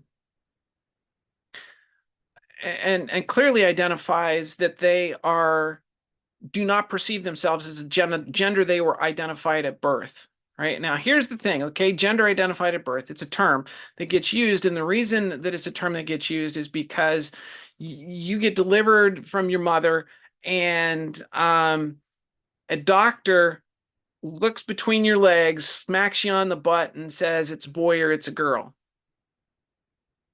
Okay? They didn't do a genetics test, so they don't really know. All they know is what's physically in front of them. And you may or may not genetically be male or female. So in other words, you may not have a classic XX or XY genetic code. There's a very broad array of potential genetic makeups, so you don't know. But the doctor makes a choice, and I understand that. I get it, because the vast majority of the time, what they see is what they get. But there's a significant percentage of the population. If you look at the current generation of children, somewhere in the neighborhood of 5% of what we would call Gen Z identify as transgender, non-binary. So it just is what it is, folks. So what that doctor says is what the doctor said. And it's what goes on a piece of paper and then becomes weirdly legally binding for all sorts of stuff down the line. Just like in times past, you have skin that either made you white or black when you were born, so that down the line we could figure out how to discriminate potentially. So with that as a background, with that as a backdrop, given the right setting, and they're getting harder to find because many states have passed despicable legislation. I'm going to call it what it is. It's despicable and it's harmful legislation that prevents parents from seeking quality, comprehensive care for transgender children and youth, where you have psychologists, psychiatrists, endocrinologists, all sorts of a whole orchestra of people who are knowledgeable, study and do this. Usually it's university-based programs where you find these, and in these programs there is comprehensive assessment, and the reality is no surgeries are being done, nothing's happening to anybody surgically that can't be reversed. And so when a child gets to puberty, I'll tell you what, puberty number 2 was not any more fun than puberty number 1. Just to put it out there for you folks, it's, I'm sorry. So if we can allow a child a single puberty that's appropriate to who they perceive themselves to be, I'm all for it. But you have to have the right healthcare setting. And so when I talk about Adventist healthcare could be the leader, they could be. Holy cow, it would be amazing. And if we go back and we look at Loma Linda as surgical interventions for adult transgender people started to happen, there was a group of people out at Loma Linda University Medical School who said we should be involved because this is helping make people whole. The the religionists got involved, and so I'm supportive of that. I am not supportive. So I am supportive of hormone blockers. I think that there are times where individuals, young people, do maybe need a little bit more time to process things a little bit, but we give we don't give our kids enough credit for knowing who they are, I think, sometimes when we start talking this question. And so I'm supportive of it, but it's got to be well done. It can't just be willy-nilly. I'll tell you what, let's see, any of the, there's one on my screen, I've got 1, 2, 3, 4. I got five men that are showing up pictured on my screen, and hands up. I'm not sure how many of you would be willing. Most of you are well into the years of gray hair. So if you wanted to have your facial hair eliminated, you can start treatment with an electrologist. And probably 3 or 4 years from now, with several hundred hours of electrolysis, you can be beard free. And trust me, not every follicle, but the vast majority of the follicles are not comfortable when they run that current down that little needle. You're not doing this because you don't go through what a trans person goes through to become who they are because it's fun doing it. Sorry, folks. It's, that's the hard part. The good part is that I walk around the world and I feel like I fit the way I'm supposed to. That my relationships are as authentic as they can be. So if we can give that to young people, why would we not do that? So my passionate plea. Thank you so much, Randy, and for treating with that really well. It is just about the time where we would do our, let's say, official, unofficial wrap up. And so I'm going to ask Lauren to come in and to share with us what is coming up next week, and then we'll continue the conversation in the foyer of the meeting. Lauren? Yeah, we seem to we at Adventist today seem to go in for things that punish us, and next week is going to be another one. This week, Randy spoke up because we have to challenge ourselves, don't we, Randy? I mean, we've got to do it because otherwise we aren't compassionate people and thoughtful people. We a while back. Well, not that long ago. It was big. It was right after the Trump trial and the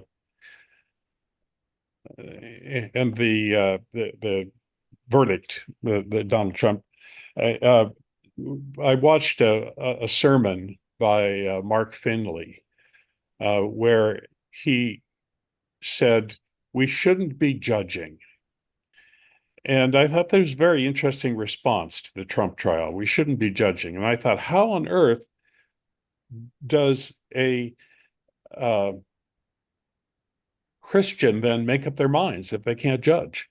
How does a Christian vote intelligently if you can't make a judgment? I thought this was really a strange way. I don't think he was advocating for Donald Trump or Joe Biden. I don't think that's what he's doing.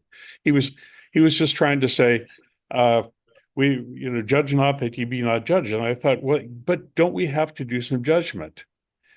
And this went on into us talking and thinking with my content group and my editorial group. And I decided that next week, what we would do is we would talk about the difficulty of talking about politics in a religious setting. We're not going to advocate for one candidate or another, or one party or another, but we're going to talk about just how complicated it is to talk about politics. I'm going to be the leader of the discussion, and I'm going to be joined by historian Jonathan Butler, who's a good buddy of mine. And he's going to be talking a little bit about the interface between evangelical Christians and politics, and how very involved that subgroup has become in trying to influence political decisions. And I'm going to be talking about how difficult it is as a pastor. And I was thinking this week, what could you well, what can a pastor say that doesn't, in terms of ethical matters, that wouldn't make somebody angry because it's political? Somebody said to me, yeah, you could talk about the weather. I said, no, you can't even talk about the weather anymore, because then you bring up climate change, and that's going to make somebody angry. It's just about everything. What is left? So we're going to be talking about how can Christians talk about politics. That's a long explanation, Cherry Ann. I'm sorry, and there's still so many people left to speak. But be here next week. It should be very interesting. All right. Thank you so much for that, Lauren. George, you've been waiting quite a while. Please go ahead and join the conversation.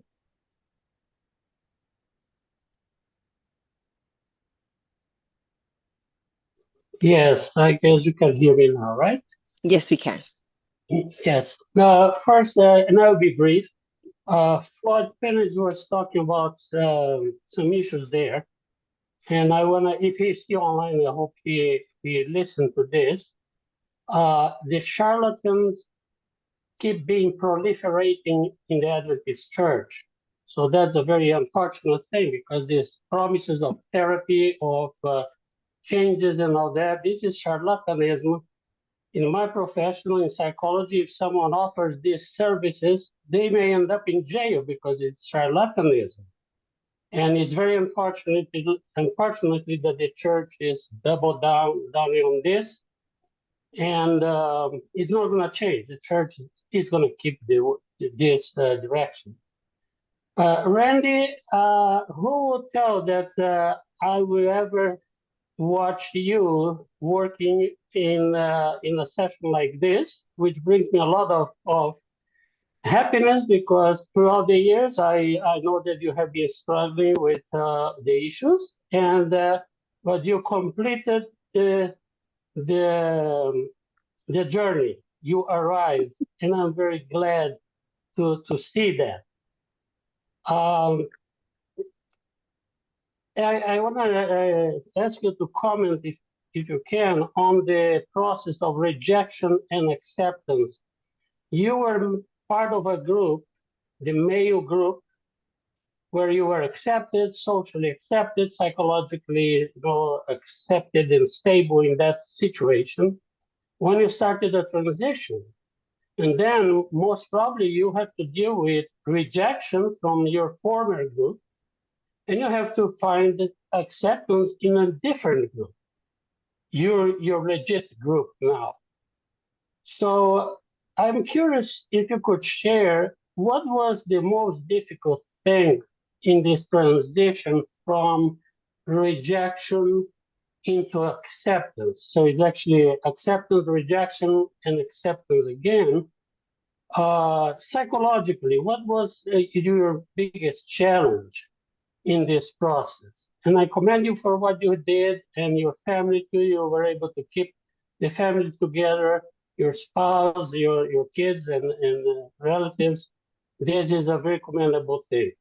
But about the difficulties of rejection and acceptance, if you could comment on that. Thank you again. Appreciate it. Boy, I'll tell you.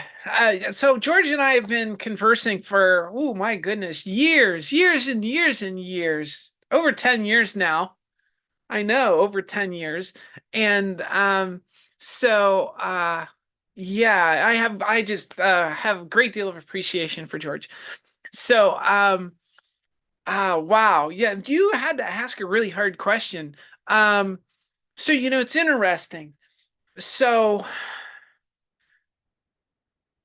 I always have lived, and I kind of still, to a certain degree, live in a strange region. I will never live in the polar region in this sense, right?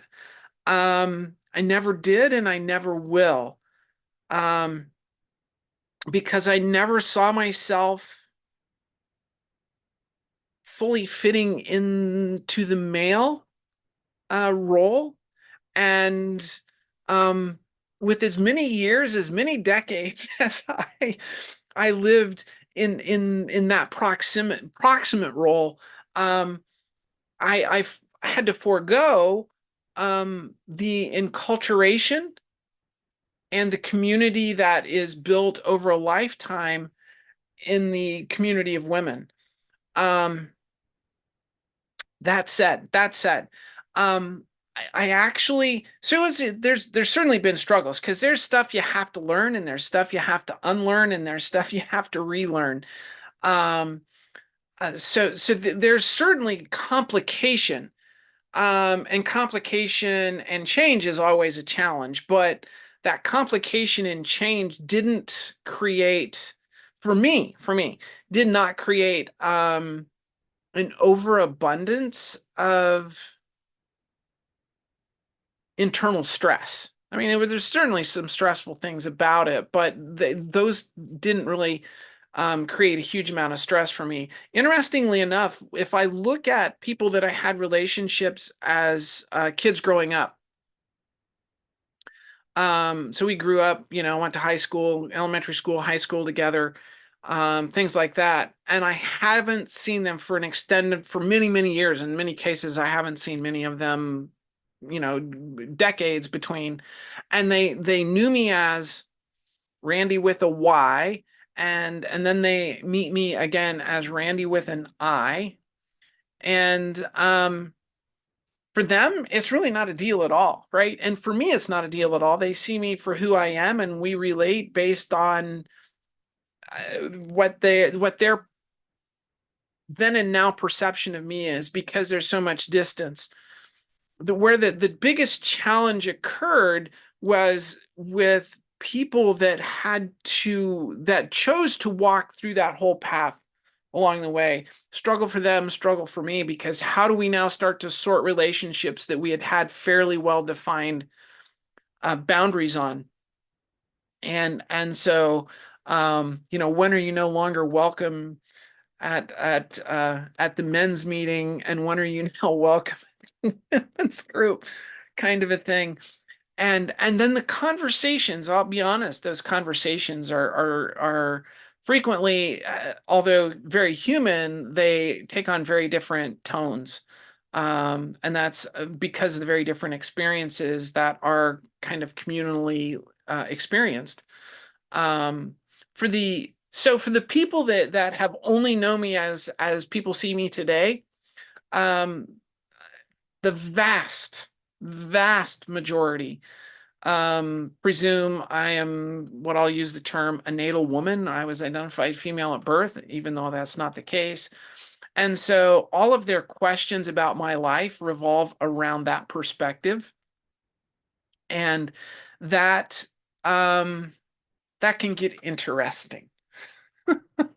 Let's just say that can get interesting. I don't have time for it, but in my days in the Air Force, anybody who's traveled Western Europe, knows that in many of the large cities there is legal prostitution, and the whole of the story is just kind of humorous, but legal prostitution. So there are legal brothels. So you can go to the major German cities and Dutch cities and all of that, and there's legal brothels. And one of the things that when I was flying in the international arena, crews would do is they would after dinner or something, they would go and do what we termed walk the steps, which would mean we would go. I did it one time, so I didn't do it much. I did it once, where you would walk through the brothels, window shopping. It's no different than going down to Bourbon Street in New Orleans and walking through parts of Bourbon Street. And the first time I started to relate that story to a group of people that didn't know me as you see me today, as I started to tell the story, I was like, oops, I shouldn't have started this story, one. And two, when we kind of got to the whole punchline of the story, where I end up in a tug of war with one of the ladies, as she's trying to pull the other pilot, on the crew. I went with the whole crew. There were 6 of us. We went to dinner, and I didn't want to walk back to the hotel by myself in in a major German city by myself at night. So I went with them. It's the only reason I went with them. And so I get in a tug of war because the other pilot, who had a couple of beers at dinner, was a little bit tipsy, and she had tired of the conversation and wanted to make some money. And so she was trying to pull him into the room, which the rule set was if you crossed the threshold, you had to pay. Didn't matter if anything happened or not, you still had to pay. And so I grab his one arm and she's on the other arm tugging. And so I'm telling this story, and I realize that as I'm telling this story, that the story actually is a whole lot funnier if I'm a woman having a tug of war with another woman. But I was just being a buddy trying to save this guy, you know, $50. That's where it gets challenging in that kind of a space, right? For me. So I've had to relearn how to tell parts of my history to people that haven't earned the right to know more about my totality of my story. And that's the challenge. It's neither good nor bad. It's just a challenge. And having done it now for several years, it's gotten a whole lot easier. So I just don't gender stuff in my further back past and let people presume what they will and let it go from there. So hopefully that helps. All right, thanks, George, and thanks, Randy, for that. We're coming down to the wire now. Ed, please go ahead and join the conversation. I'll try to be quick with my response. Thank you. Thank you so much, Randy. Your presentation was very moving, perhaps because it was real, it was personal, and it was very credible. And I thank you for that. But I want to talk about something else. Oh, by the way, you've given a whole new definition to tug of war.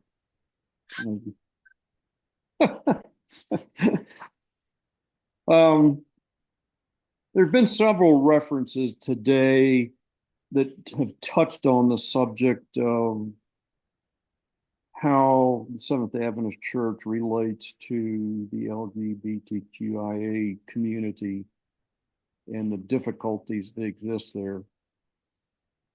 I was having, and I particularly focused on your slavery example. I was having a conversation with the union president one day. Guy happens to be a friend. And I said, well, what's big in the church right now? This has been a couple of years ago, I guess. He said, well, the whole LGBTQ thing. And I said, really? And I've forgotten what the issue, it may have involved a university or something. And during the course of our subsequent conversation, I said, well, you know, sometimes you just have to choose between what appear to be competing values. I said, we've got these half a dozen or so texts in the Bible that address the issue in a very unkind way. And the church seems to want to base its position on those texts. And yet Jesus comes along, and we find by his example that he was pretty much accepting of anyone. Matter of fact, he was accused of bad behavior for that very reason.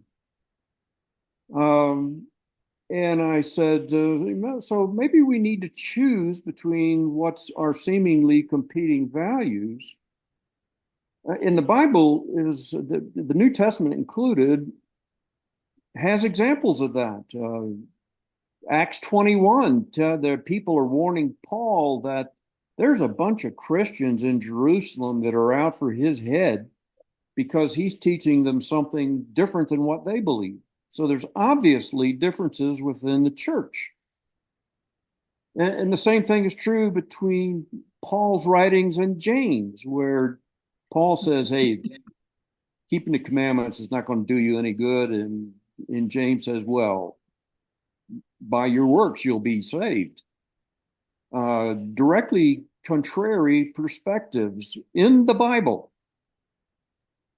And I just wish that our church could come to the place where it says we choose the values exemplified by Jesus.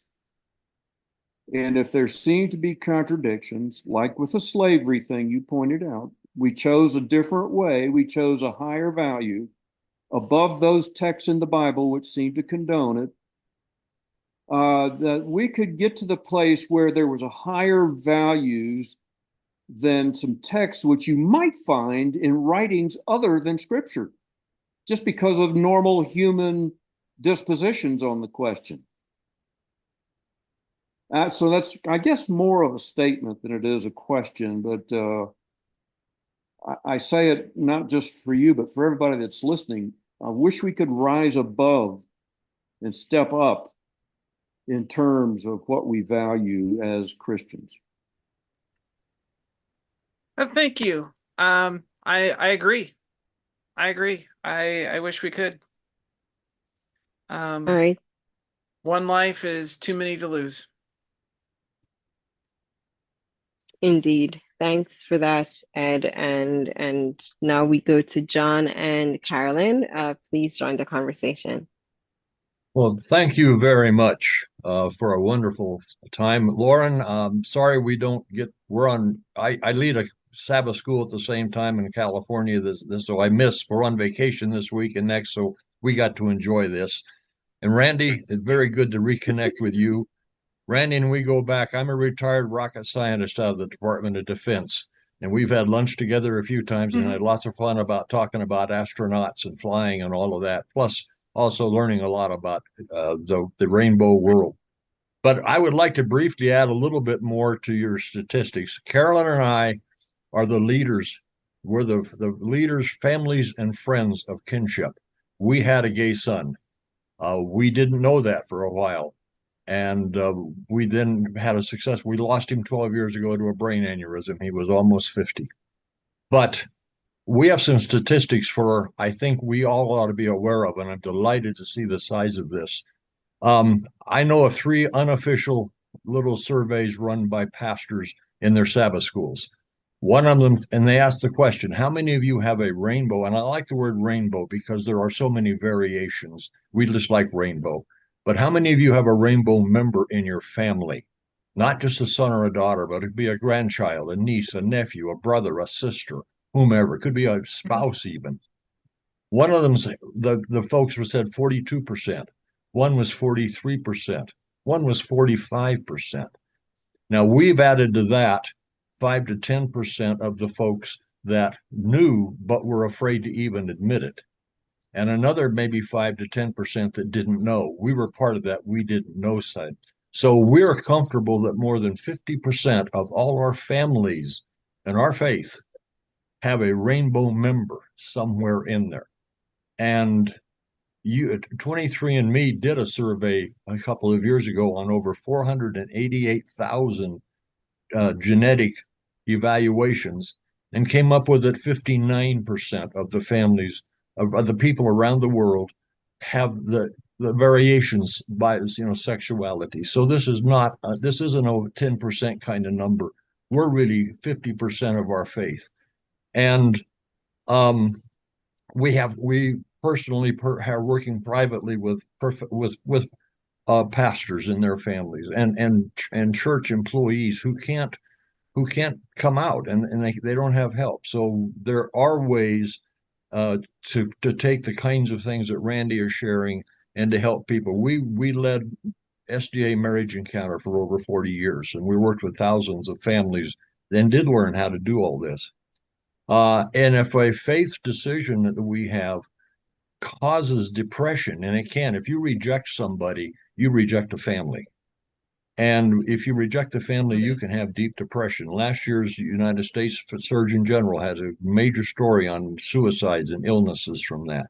So this is a valuable story and a valuable subject. And Lauren, Adventist Today should be praised and applauded for being a platform for us to learn. And how do we know what we don't know? And today, how do we know what we know is even accurate with all the fake news?